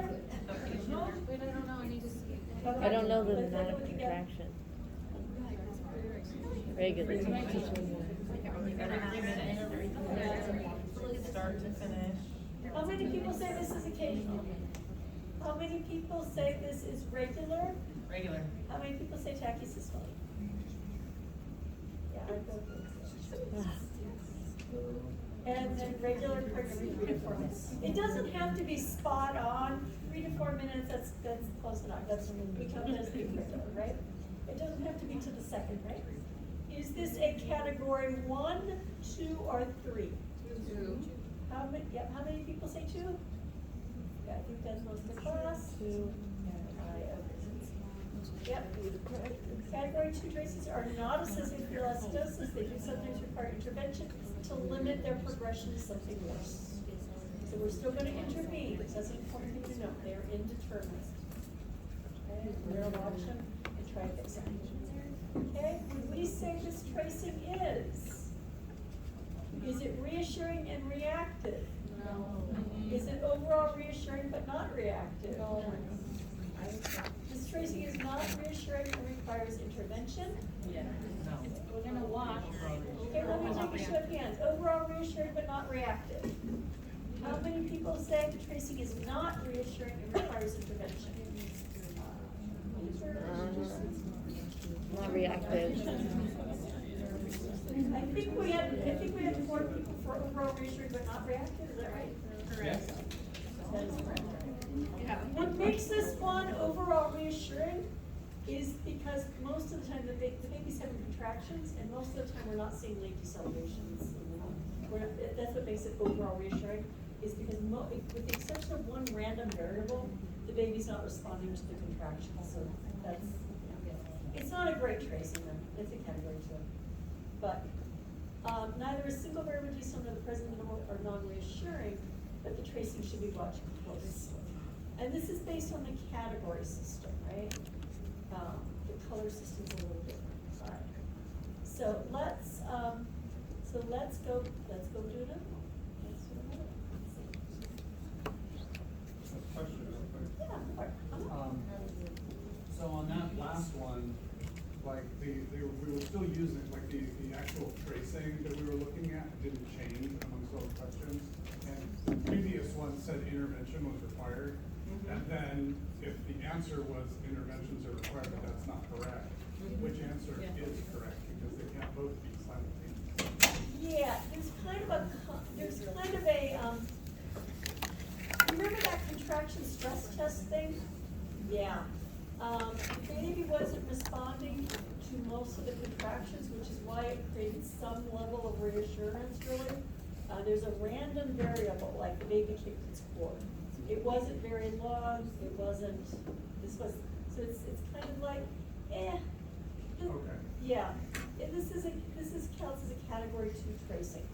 I'm not sweating bullets over this baby. If I were to hand this baby over to another nurse, I wouldn't worry about it. But at the same time, is it a good baby? No. I mean, is this a baby that could this baby get worse? Yes. Could this baby get better? Yes. I just need to watch him, it's just indeterminate. And it's just indeterminate, it's just kind of like, okay, I'm gonna watch him. But it's not bad. It's not like I have to race to the operating room. It's not like I'm getting up for septic vacuum. It's not like, it's kind of like, you don't impress me. I might reposition the patient. I might reposition and see if I can get better perfusion of the baby and see if I can improve this. So I am going to do interventions, but my interventions are they're like repositioning, right? Oh, okay. Repositioning is an intervention, and that's the first thing I would do is reposition. But this patient doesn't scare me. It's kind of like, not great, not fabulous, but not scary. Please don't change the picture. To make this video look better, what you want to see on this screen to make it better? To make what I mean. Oh, I want to see moderate variability. You want to see more up and down? I want to see more up and down. I want to see moderate variability is what I want to see. Let's see it. Yep, where it is.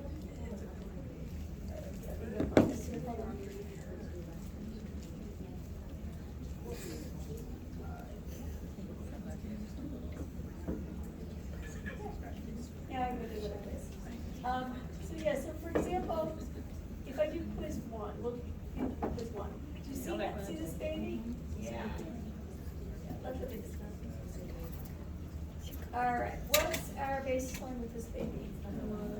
45. Sorry. 150, maybe a little bit lower, 145. 150, 145. 145. How many people say 145? I'm gonna go with People it. say 150. Either or, I wouldn't be upset if someone said. I think I'm gonna go with 145. 145. And I'm not gonna put you in a situation where you'd have to pick between the two.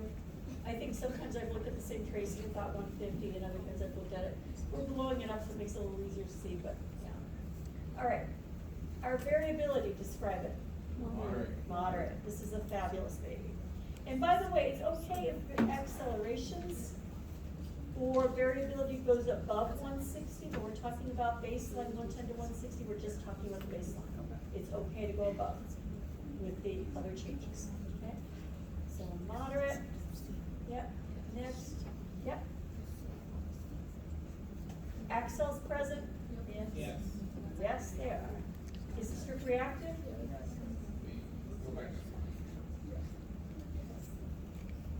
Yes. Do we have at least 2 accelerations? If our baseline is 145, Sure. do we have at least 2 accelerations that go above? Okay. Yeah. And we only have 8 minutes of the tracing, and ordinarily you would have at least 20 to review, but do we see at least 2 within 8 minutes? And we know we've got it, right? So we're saying yes, and the strip is reactive, that is correct, right? And then next, do we have any D cells? No. No. No. And so the answer is none. No D cells present. Contractions present? Yes. Yes. Are they regular, tachycysty, or occasional? Regular. Yeah. Contractions are regular. Is this a category 1, 2, or 3? 1. Yep, category 1. Is this reassuring and reactive, or what reassuring not reactive, not reassuring, reassuring and reactive? Yes, it is. And is the physician who wrote this comments, if only all tracings were this beautiful, right? This is a beautiful picture perfect baby. Okay, that one's a picture perfect, okay? All right. Should we do another one, maybe before we do another break, or? Yeah.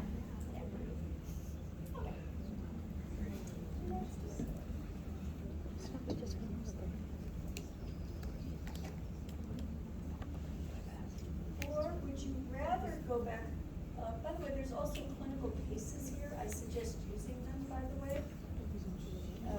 You see, this is a very different tracing, right? This is a clinical case, I suggest doing that as a study tool. I'm also going to, let's see, let's go back to, how many of you heard of the FM game? Yeah. FM game? Yeah. That's fun, there are 200 free tracings that you can try.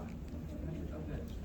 There's no, your clinical instructors all know that I have all this posted, so they know that we have practiced. We'll just say, start. All right. Okay, and the same tracing is playing over and over again, but it's to give you a sense of what a real-time fetal monitor would look like. Okay. They gave us a somewhat unusual one, didn't they? Yeah. Yeah. What's our, is our baseline normal? No. And she's like, where's our baseline? Is there a baseline? Where is the baseline? It's like 150. Would we say it's indeterminate? Yeah. Let's say it's indeterminate. Let's see what they tell us. Let's see what they agree. I mean, they might say it's normal or it's indeterminate. Let's see what they say. Ooh, it is variability, absent, minimal, moderate, or marked? Marked. Yes. Accelerations, present or absent, or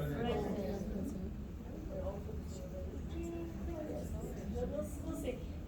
We'll see. It might be not applicable because we have an indeterminate baseline, but we'll see what they say. Yeah, not applicable.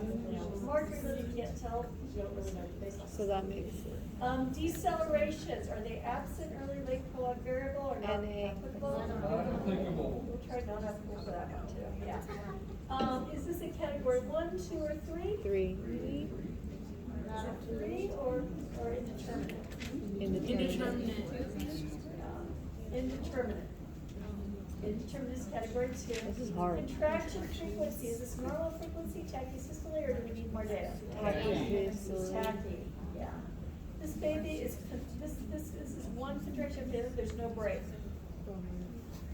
You've heard me say that this is a very elegant process, right? Right, the uterus is a muscular organ. It contracts to help bring up and dilate the cervix and bring up that lower uterine segment, and then it continues to contract to help bring the baby out along with maternal pushing efforts, right? It is meant to have intermittent contractions with a break in between. The break allows the baby to recover for perfusion, right? Also gives the parent a break between all the work, okay? So it's a very elegant system. That break is necessary, right? That break is necessary. If you don't get a break, it's continuous compromise, right? Let's do the next one. And like I said, there's bunches of these for you. There's 200 of them in there.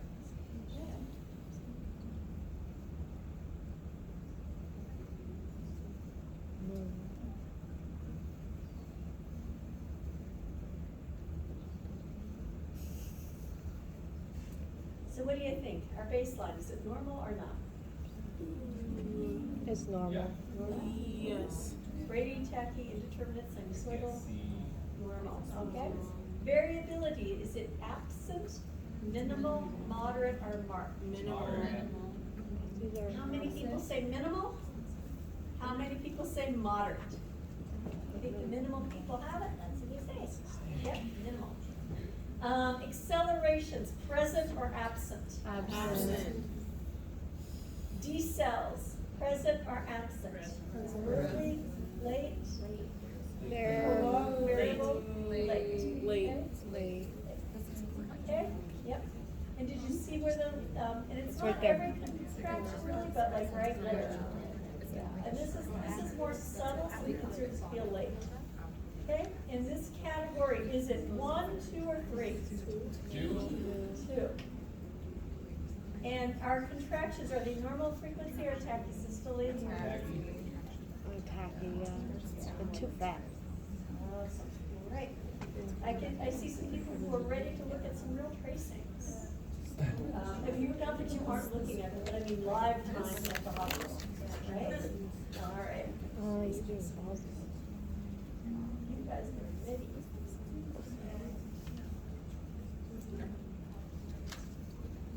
So we'll look at one more before we have our break.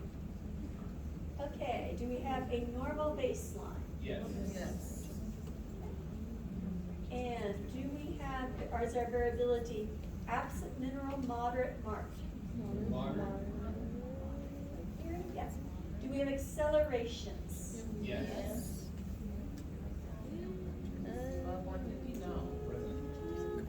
Yeah. I'm gonna Yes? say yeah. How many people say yes? How many people say no? All right, I think the yes is happening. Decelerations, absent, early, late, prolonged, variable. Absent. Okay. Is this a category 1, 2, or 3? One. Okay. Contractions, are they normal frequency or tachysystole? Normal. Awesome. And on that note, may all the babies on Friday look like this. Okay. All right, I'm going to, okay.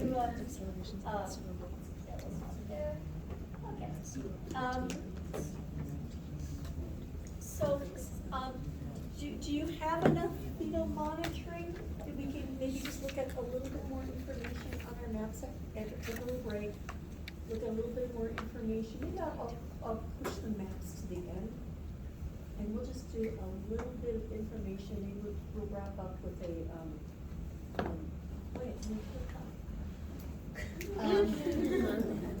Only two.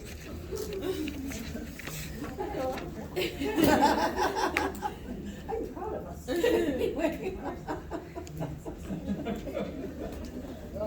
Well, really, this is a collaborative relationship. Teaching is a collaborative relationship, teaching. So, all right, let's take a little break. Do you need a slightly longer break to allow people, I don't know, to go to Starbucks or get teriyaki or something? Yes. Sure. Would a 15, give us a 15 subscribe. Do you need, and when we come back, do you need me to go through any more trainings as a class? Are you good? Because you guys can go through these. We can go through it. Yeah. I figured, okay. So we can go ahead and. Yeah. You're reading it? All right. I had Do we no want, clue. right back at 20 years. Who taught childbirth education. And she began to write books. And she is, she's faculty at Bastyr College. And she really started the doula programs at Seattle Midwifery School once upon a time. Penny is actually world known, has been honored by the American College of Nurse Midwives and given an honorary award. She's not a nurse. She's not a nurse midwife. She is actually a physical therapist by training. But she is so widely regarded and so well known around the world. And she is based in Seattle, obviously. So in any case, this is an unnarrated video. It doesn't tell you what stage labor the patient's in. These are just patients who are just helping. Penny is in some of the pictures.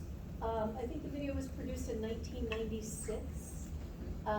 Labor mechanisms have not changed. There are some interventions that are a little different. We don't bulb suction babies like we used to, right? We don't bulb suction babies like we used to. There's a couple of pictures where I'm kind of like thinking that they need a little more PPE than they have on. A little more PPE than they do, right? Their hairstyles might be a little outdated. Although they're coming back now. This could be good, right? It could keep this video long enough. But what I want you to get from this are the different methods of coping and supporting someone in labor. I'd like you to write down as many as you can. I wanna see who gets the longest list. Just for bragging rights, though, just for bragging rights, who can get the longest list? There are some times when people say things that might strike you as exceptional in some way. This is a classroom setting.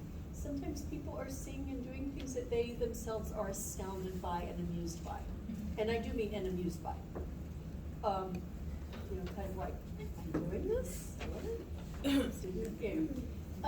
In any case, it is okay. I want to give you permission in your classroom setting to laugh. Okay?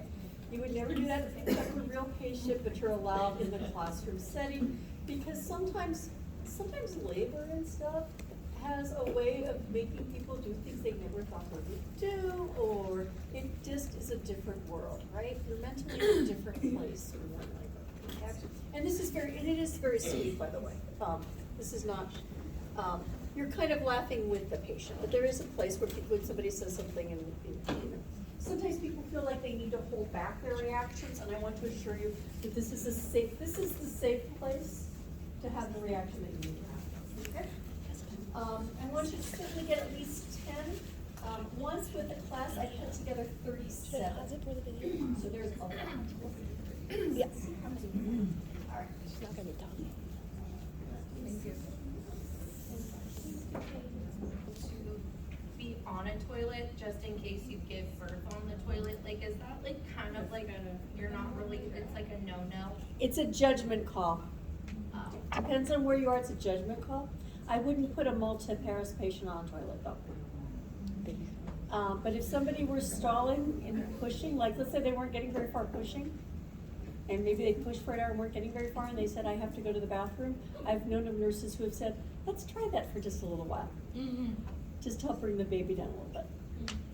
You know, so it's a judgment call. Could there be policies in some hospitals that would not allow that? Potentially. But I've also known some nurses and doctors to employ that therapeutically. We don't want the patient delivering on the toilet though. That's probably what I meant to have. Yeah, we don't want them to deliver on the toilet, yeah. It's like a bedside pillow, because the one thing to knock it out, like the water, when you be there. Yeah, I think part of it is helping the patient squat a little bit. You notice the squatting bar? Squatting is a good position. Squatting is a good position. Squatting gives you about 10% more pelvic capacity, and using a squatting bar and positioning the bed as a chair is probably really the best strategy. But I have seen people get the patient on the toilet as a strategy. I once disagreed with a physician who wanted the patient on the toilet though, thinking, because I had a baby with variable D cells and I didn't want the patient on the toilet. And the physician thought the patient would deliver more quickly, and I'm thinking, but I don't know if the baby's okay in the bathroom, because I do. So, you know, it's a plus and minus situation. Go ahead, yeah.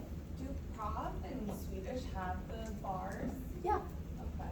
lots of them. They're kept over the the blanket warmers in the supply rooms. Okay. Yeah, there's a lot of them actually. There's like one for every bed. It's amazing the things that they like don't offer to you, just, Yeah. you know, like, Yeah. it's just so funny. Sometimes what people are counting on is that we recommended childbirth classes and that people take childbirth classes and then know to ask for it. For some things, I think in some places it also depends on your provider too, right? I have worked with providers at times who were very, you know, they've never delivered a baby in any other position but a modification, like a semi-sitting lithotomy. They've never delivered a baby without stirrups before. So some providers have distinct opinions. I was gonna say, cause they can like, Yeah. probably even without necessarily intentionally, like, help push you in a direction of what way you're gonna deliver, you know, like, like what ways work for you. I don't know, that's one thing I noticed. I did a midwife with my second delivery because I don't know, just certain positions and nurses, it's like, oh, sure, let's keep an epidural, you know, right away versus like doing all these other alternative things, like where then if you see a midwife, they're gonna suggest a ball and like alternative things. And, yeah, and it also depends on your nurse too. Nurses can suggest these things to patients in labor. There are certainly, like I said, there's certainly providers who have certain limitations for what they will allow or accept. I took one doctor once asked me to cover, one of his patients while he was going to do a cesarean section, and he had a patient who was 9 centimeters, and said, Susie, will you watch this patient in case she delivers, I want somebody who can deliver her vaginally while I'm in the OR if I can't get out of the C-section in time. So we had 2 patients who needed him basically at once. He said, Susie, will you cover my patient? And he introduced me to the patient, and I was his backup. So be aware that sometimes nurse midwives are also backups for doctors as well. They would call it a courtesy delivery. Anyway, the baby was OP, which is also put posterior. So while he was in the OR, I got the patient into hands and knees position because that helps the baby rotate. It allows the baby to rotate back around, so the baby will go to an occiput anterior position, which is better for an easier delivery for the patient. And she was just starting to grunt down as he came out of the OR. And he comes in the room and he's like, we'll get her. Oh, go ahead. We're doing great. She got her in hands and knees because she was OP. Baby's doing great. I think we're rotating now. Get her in stirrups. I'm like, okay, we have to. Was she doing just fine in hands and on her knees? Yes, she was. But that was. Remember, she also chose that provider. So I mean, I have to respect that relationship. He saw her for all of her prenatal visits. He had a relationship with her. And so I don't feel like I have the right to interrupt, but he called me in, so anyway, so that I got her on her hands and knees. Because it was helpful. Now, can a nurse get a patient on hands and knees for a baby who's OP? Yes, you can. Yeah. Do a lot of those things depend on whether or not they have an epidural going? Yes and no. It depends on what level of anesthesia they have with the epidural. An ideal epidural takes away pain. They can still feel some pressure and move their extremities. Okay. We won't have them get out of bed, but could they potentially get over or do another position that's helpful is Sims, like a exaggerated Sims position. So exaggerated Sims can be helpful in rotating babies. And there's some other positions that can be done. I certainly wouldn't have an epidural patient standing. There is such thing as birthing in standing position too, and like a kind of a modified squat. And so, but the squatting chairs, like the one that you saw that the patient had, that they were kind of hanging on the bar, that's possible. That might be possible depending on the epidural. We're not going to get them out of that bed though, and the edge of their buttocks are going to be resting on the edge of that. We can position it where the feet are below and there's a seat and a back and the bar, and it's relatively stable. Talking about coping, did you notice the don't talk? Yeah. Did you notice that, right? And you may have noticed that the nurse was whispering to the provider when they needed to say something, right? There are people for whom talking and movement around them is distracting them from their ability to cope with the pain. And they can cope with it as long as someone doesn't talk. As long as they have silence, they can cope with it. And they want to be left alone to cope. All right? You know your nursing instructor is in pain when I stop talking. You see how chatty I am? I get stoic with pain. And very focused. So people have very different presentations, sometimes when they're in pain, right? I also do pattern breathing too when I need to. But it's, different people have different needs. And wasn't it sweet when she said, I don't know. Yes. Did she have any idea that yodeling was on the menu for labor? No. So great. Sometimes people just need to do what they need to do, right? And you saw the person who was like, right? And in between contractions, she was just like, she was happy to feel that her baby's head was close. And then when her baby was born, honey, it's our baby, and she kisses her partner, right? Was this someone in distress? No. So the noises you hear on an OB unit, if you heard that on an orthopedic unit, right? That would be wrong, right? If you heard that on an orthopedic unit, and I want to point out a few things here. You hear that on an orthopedic unit, that would be wrong. Here, it can be coping. And I want you to have a sense of when is our patient showing distress and when they aren't. Okay? She was okay between her contractions. She had chosen to have a natural childbirth. She was birthing the way she wanted to. In between, she was totally relaxed, right? I mean, just a picture perfect image of relaxation between contractions, right? She was okay, she was safe, okay? Sometimes people who want natural childbirth, if we start suggesting things to them, they have to tell us what they want to start with, right?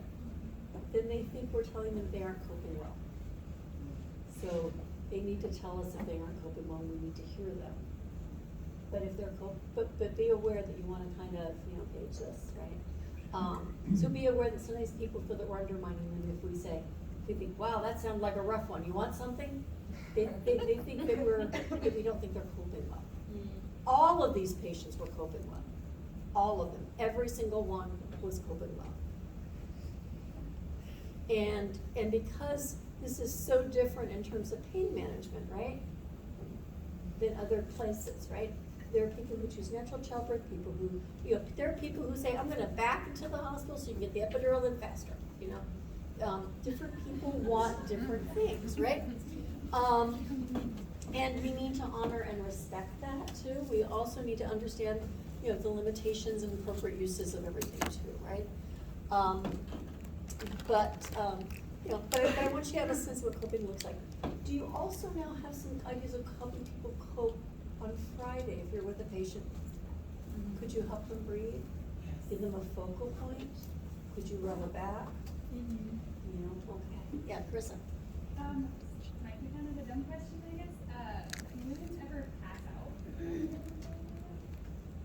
from the pain? No, not from pain, no. No. Okay. I know sometimes like if people experience like too much pain or something, they'll pass out, but I didn't know that.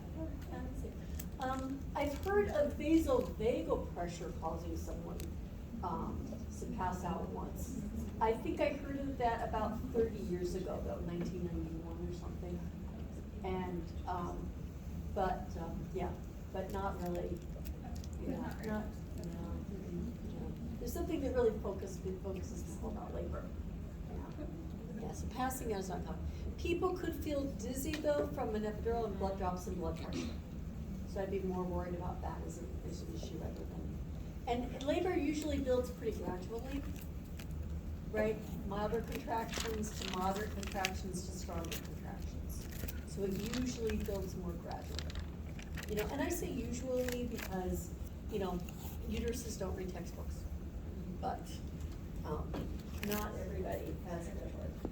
My friend, one of my friends who's a nurse midwife in Connecticut, her first delivery was a C-section for breech, second baby was a VBAC, maybe like a 10 or 12 hour labor. Her third baby, she said she had literally 3 contractions. Yeah. When I said I would never put a multip on a toilet, that's why. You can quote me, I am a multip myself, I've had a couple kids, but it's never trust a multip in labor.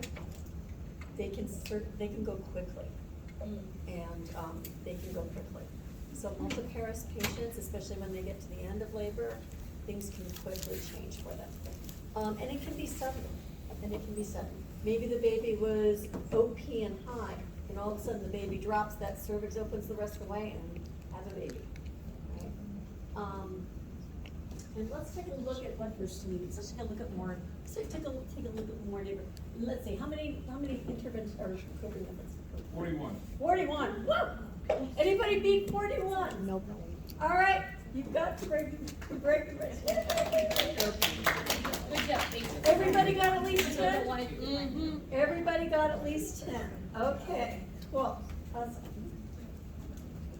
I thought that was a great way. So our goals for this unit, a great way to start this unit, right? We're going to discuss theories regarding the onset of labor, distinguishing false versus true labor, and the physiology and psychological changes in each stage of labor. So remember we thought about our psychosocial development in pregnancy, right? It also changes in labor too, right? We're gonna list support measures and coping strategies. Check, we've already done that one. All right, we've got that covered. We're going to describe strategies to assess and monitor the course of labor, as well as the well-being of the laboring patient and the fetus. Review conditions that increase interpartum risk, psychological changes, management of selected obstetric conditions and complications, including EFM patterns. We've kind of gotten there already too a little bit. Outline options for interpartum pain management and list the medical indications for cesarean section. Okay. So I was looking for fun labor slides and that one crossed my way. That's Rosie the Riveter. And I thought, well, that's kind of fun. I think they meant a different type of labor, but with the strength it takes to give birth and have a baby, right? All right, so what is labor? A, the process of progressive cervical dilation of FHM and fetal descent leading up to birth. B, the hardest work you might ever do support or assist in.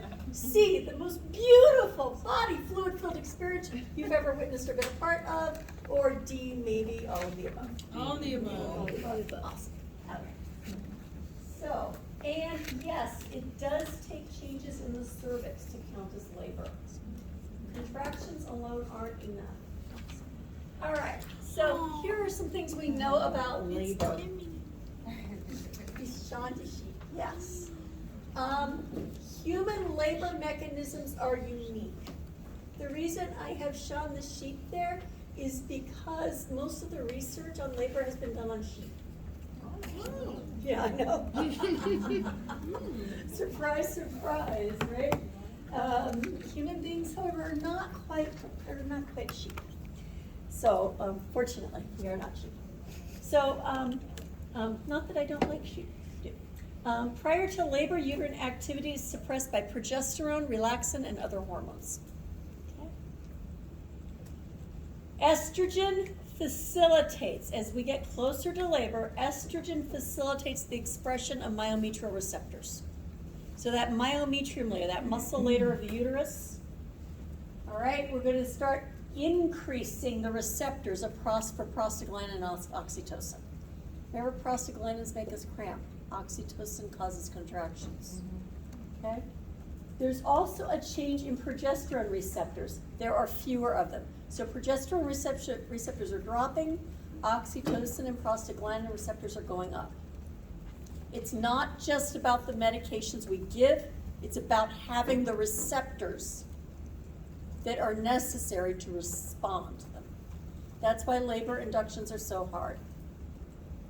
Or often, not always, but often so hard. It's also about receptors. This is an image of oxytocin. Corticotropin releasing hormone also increases, and there is a fetal role in the onset of labor. One of the things that we know, in the sheep models, cortisol from the fetus increases estradiol production. In humans, it's adrenal production of dihydroepiandrostenedione, DHEAs. I promise I will never put this word on a test. Okay? Lord. So don't worry.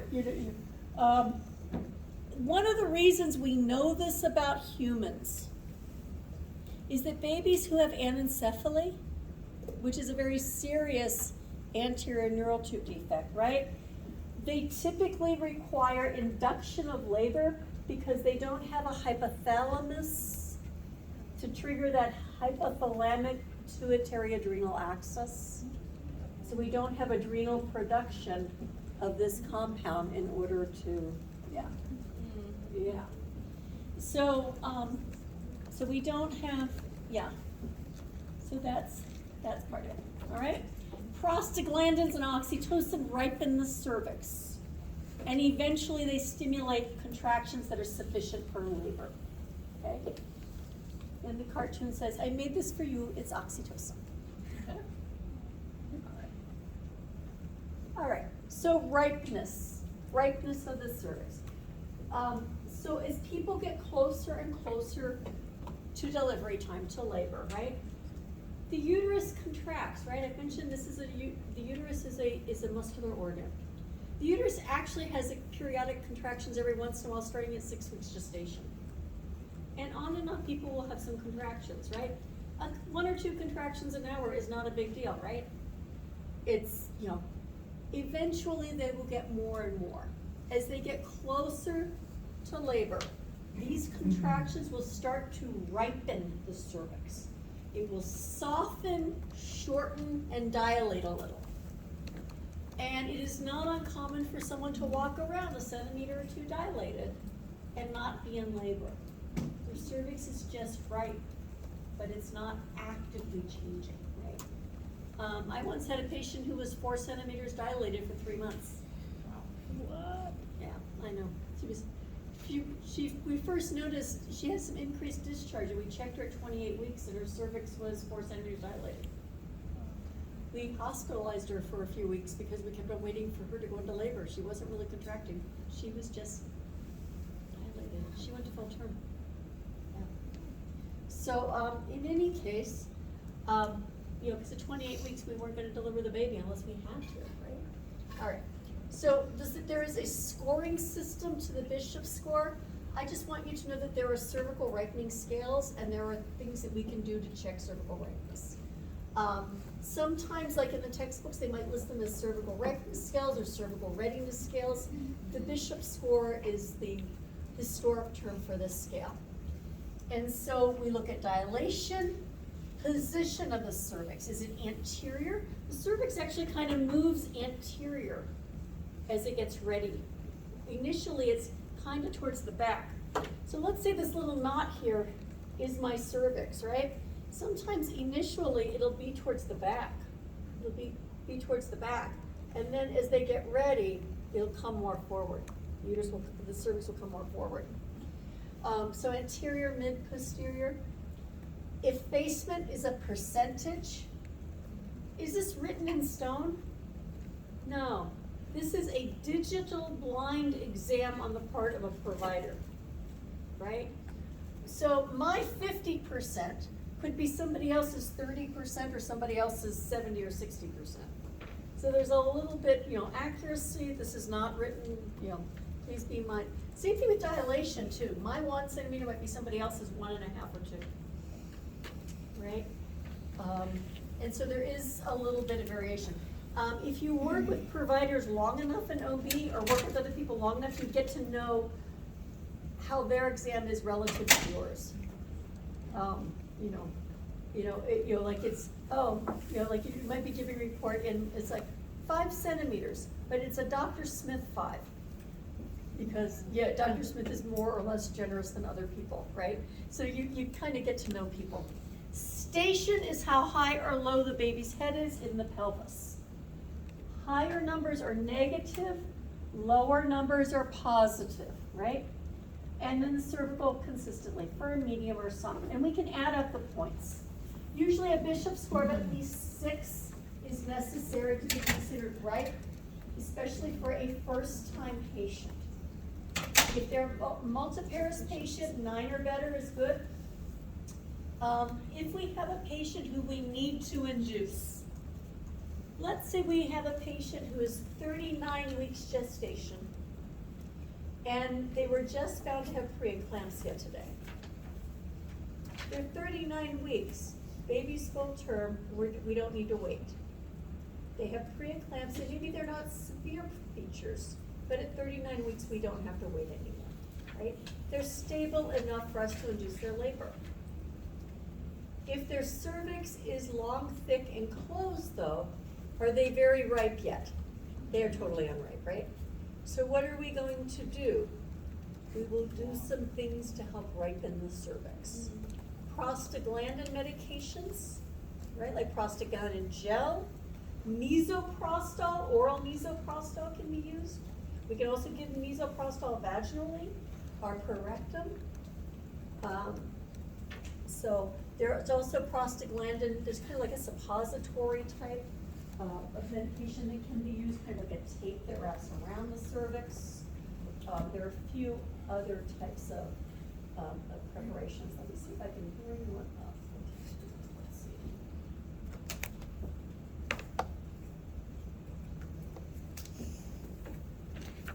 Alright, so so this is Cervidil, and they call it an insert. This is kind of a tape, and it's inserted, and it has a prostaglandin dienoprostol, and it's wrapped around the cervix.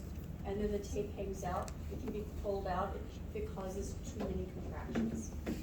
So here's a picture of it being wrapped around. So the provider would wrap it around the cervix to insert it into the. So that's a type of prostaglandin.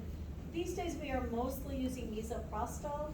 It's cheap, easy, works well. We can give it orally. It's easy to administer. So misoprostol is most commonly done. Another thing that can be done is that Foley balloon. Remember we mentioned Foley balloons, Foley bulbs? Yeah. You see FB in the comment column.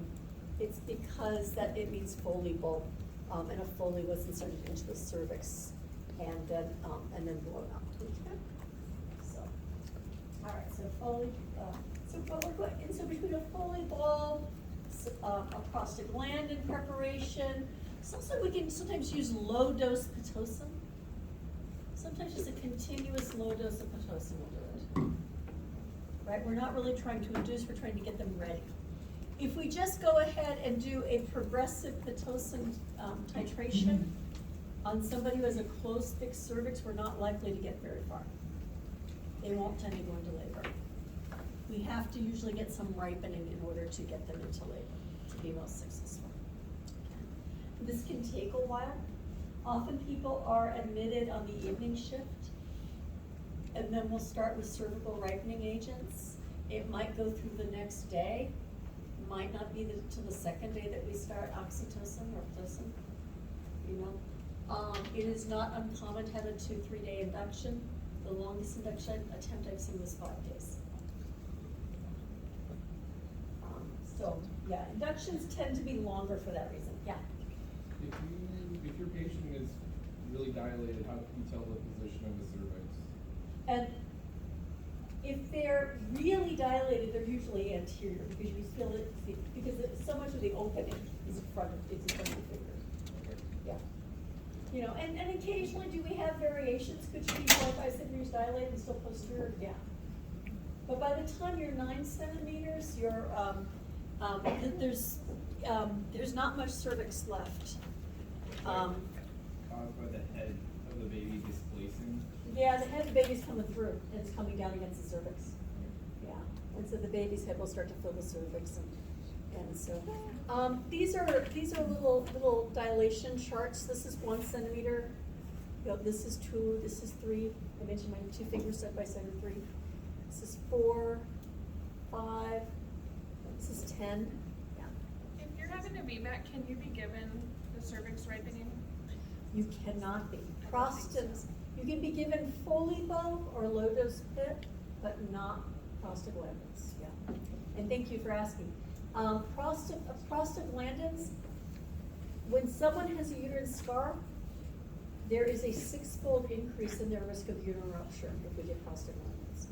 The usual risk of uterine rupture for a patient who has had a prior uterine scar is roughly around 1% or less. But we can raise that to 6% by using prost, which is an unacceptable level of risk. Because that means at least 1 out of 20 babies or more, right? So yeah, so prostaglandins cannot be used if a patient has a uterine scar, such as a prior cesarean section. Inductions are hard for VBAC because we can't be more assertive in their stimulation or ripening. We can't be more assertive in that because we don't want, the risk is of uterine rupture, of that scar opening, and then the placenta separating, abrupting from that rupture. And so it's a very serious risk, and we would not do that. So when cervix is open, it's actually relaxing, or it's some other muscles are pulling it apart. So like the fibers are shortening and pulling up, and both moving forward.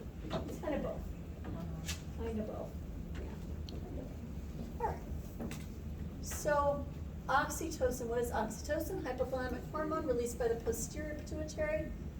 Pitocin is a synthetic version. We call them interchangeably. I've heard it jokingly referred to as vitamin P. This one is labeled oxytocin. It's still a synthetic. It's just the generic name. I put the package up here because there's a lot of green top vials sometimes on labor and delivery units. Regolin has a green top vial. People have accidentally put Regolin in the IV fluid rather than Pitocin. That's not good. Methergin has a green top vial. Methergin causes a sustained contraction. Would that be good in labor? No, that can cause fetal distress, right? So we have to be very careful, double checking medications to make sure we have the right vial. There are sometimes, even though we have things like, Pyxis and Meditech systems for medication dispensing, I've also seen labor delivery units that actually just had a box of Pitocin sitting on a shelf or in a hemorrhage kit, things like that. And so you do check your med names. You will not be administering Pitocin. That's on the do not list, as you might recall. But I want you to appreciate the idea of just routinely checking med names. And don't just rely on the Pyxis, but check med names. Even if you're in a hurry, maybe somebody's bleeding, and you've been asked to go grab something from the med room, double check. Make sure we're doing the right thing. Because there's a lot of green top vials. All right, so labor inductions, right? Cervical ripeness is a big factor. It's our first step. If the patient's cervix is already ripe, then that's fine. I remember a patient who was gone past their due date. She was even 42 weeks. She was 3 centimeters dilated and like 70%. Her cervix was already ripe, right? And I consulted with the doc, talked to the patient. She was having her 4th baby. Multiparous patients and their babies pretty easily, relatively speaking. And so we talked about maybe just trying to skip Pitocin and just rupture of membranes with the idea that we have to make it, right? And that's an unusual way of doing it, but it worked and she had her baby in an hour and a half. Multiparous patients, I'll tell you, right? So I just wanted to mention that because not everyone needs cervical ripening, right? It's more often first-time patients, patients who are not yet at their due dates, right? Sometimes the first-time patients who are 41 weeks might need ripening too, right? It can involve the cervical Foley or Prostins. We could also involve artificial rupture membranes, low-dose PIPs. Providence has an algorithm posted in our module. Induction may be a risk factor for cesarean section. The research, the data varies, as does institutional and provider and practitioner practice. It also depends on how long the practitioner is comfortable trying to labor the patient. Patience helps. And so in terms of risk, okay? All right. So spontaneous labor, not everybody needs a labor induction, right? But I want you to understand why inductions can be long, what the usual processes are. We need to, by the way, before we give medications, we must monitor the patient before, during, after, for safety reasons, right? Pitocin is carefully titrated and gradually titrated, right? All right, so preparation for labor itself for a spontaneous birth. There are often premonitory signs when somebody's getting ready to go into labor. They may feel lightening. Lightening is not that thing that comes from the sky and zaps you. It means the baby's head has dropped in the pelvis. And the pregnant person feels like they can breathe again. The baby's not quite so high up under their ribs and under their diaphragm because the baby has dropped. So they feel lighter because there's more room to breathe now because the baby dropped, okay? So lightening means they feel lighter because the baby has dropped and they can breathe. They can take a deep breath. Bloody show, as I mentioned, right? Cervical ripening, the cervix will start to ripen up on its own. Braxton Hicks contractions are contractions that can kind of come and go. Maybe they'll come for an hour or two, and then they go, and then they space out again. And then they come back for a few hours and space again, and maybe people have occasional ones, and they go away again. They're helping to ripen up the cervix, but they're not yet coordinated enough to be labor. They are the cause of false labor, effectively, okay? Or what we sometimes call prodromal labor. People often will get a burst of energy before they are about to go into labor. So, all right, I'll give you a couple of true stories, because someone mentioned that they help them connect theory. Someone I knew who was a childbirth educator, she told me she had such a wonderful burst of energy. She was also nesting. Nesting is another thing, fixing up her house or the baby's nursery. So people will do that type of activity often before the onset of labor. They'll just feel inspired to do those things, right? I mean, not that pregnancy doesn't inspire people to do things, but this is a particular thing. Anyway, she had to, when early labor, she had to go buy a vacuum because she just needed a new vacuum to make sure the house was really clean for the baby. And she remembers going to the vacuum cleaner store and literally leaning over the counter breathing with early labor contractions while she bought the vacuum. And so that's what I mean by that. Or if I will give you another one. When I had my first child, I was on call the day before, because what else would I be doing? It was supposed to be my last day at work. I was just turning 38 weeks. And every baby I saw, I had already delivered 300 other people's babies. And I was like, and every baby I saw, I fell in love with. And I mean that type of feeling, right? And it's like, I like babies, but I remember going into the nursery because I needed to wait on a patient for something. And I remember, asking, we had a nursery at the time that was back a little bit in the old days, and there was a baby who was hanging out in there, and I'm kind of like, can I borrow this one? And I just held the baby and rocked the baby, and rocking chairs and other babies, and just kind of held the baby, rocked the baby, and I felt like, oh, I love you, that I love you feeling, right? All right, that's oxytocin. That's oxytocin, just saying. I literally stepped out of the nursery 2 or 3 steps, and then I felt lightning. And I thought, oh, something's happening here. Okay? So that tells you a couple of things that were happening there, right? And the next day my bag of water broke, by the way. So in any case, but that's what this looks like. As my bag of water broke, what was I doing? I was folding baby clothes and washing all the baby clothes, because you wash new baby clothes to get excess dyes and chemicals off of them and putting them away. That's nesting. And that's often what people are doing when that happens. Does that all kind of, yeah, so that's kind of what that looks like, okay? Right. Okay. Signs of true labor versus false labor, okay? Contractions which increase in frequency, duration, and strength. So they increase frequency, duration, and strength. If rupture of membranes occurs, only 1 out of 8 people break their bag of water before they go into labor. But 1 out of 8 happens, right? If there's 40 people in the room, right? That means if everybody was pregnant, that at least 5 would break their bag of water before the onset of labor. So this happens, right? It could be a gush or a trickle of fluid, of amniotic fluid. There's a couple of ways to test. If it's just a trickle, it may not be obvious when the patient comes into triage. And so we need to kind of check, right? Amniotic fluid with ruptured membranes, it will continue to leak. You can't control it. This is not like incontinence. It continues to keeps coming, right? It may be apparent. It may require an exam. When the bag of water breaks, we've lost our last barrier to infection, right? Right? So it's important that we know if somebody's water's broken, for sure. So how do we check? The idea is anybody's ready? The strips that are reactive. There is a test we can use called amniture. In order to collect it though, we use a sterile speculum.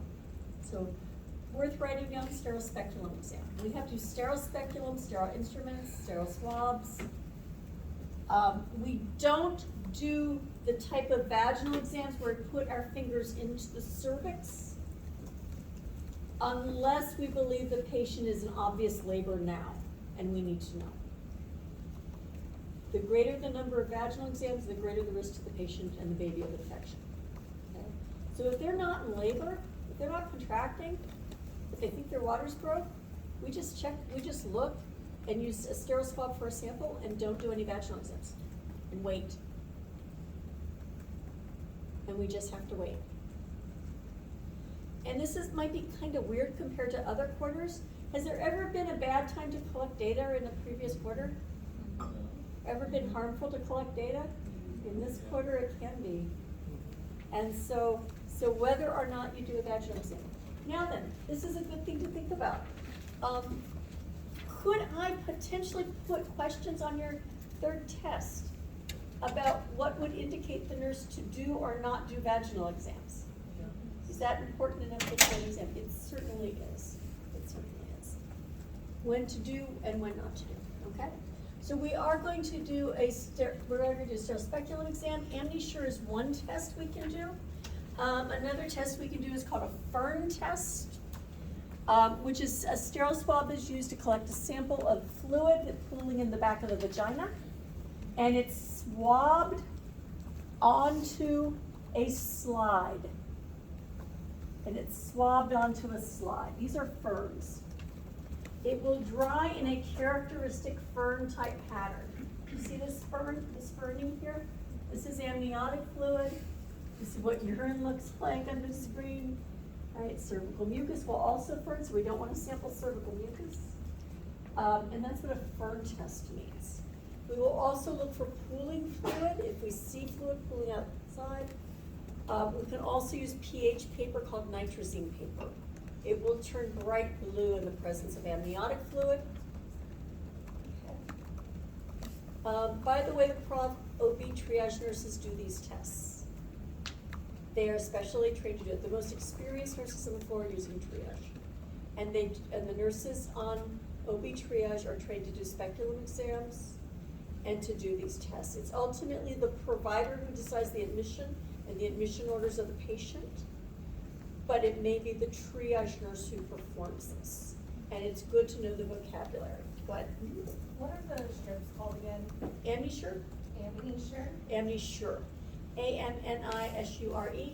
It could also be nitrazine paper. Nitrazine paper is another thing to use, and it does look like a strip of paper.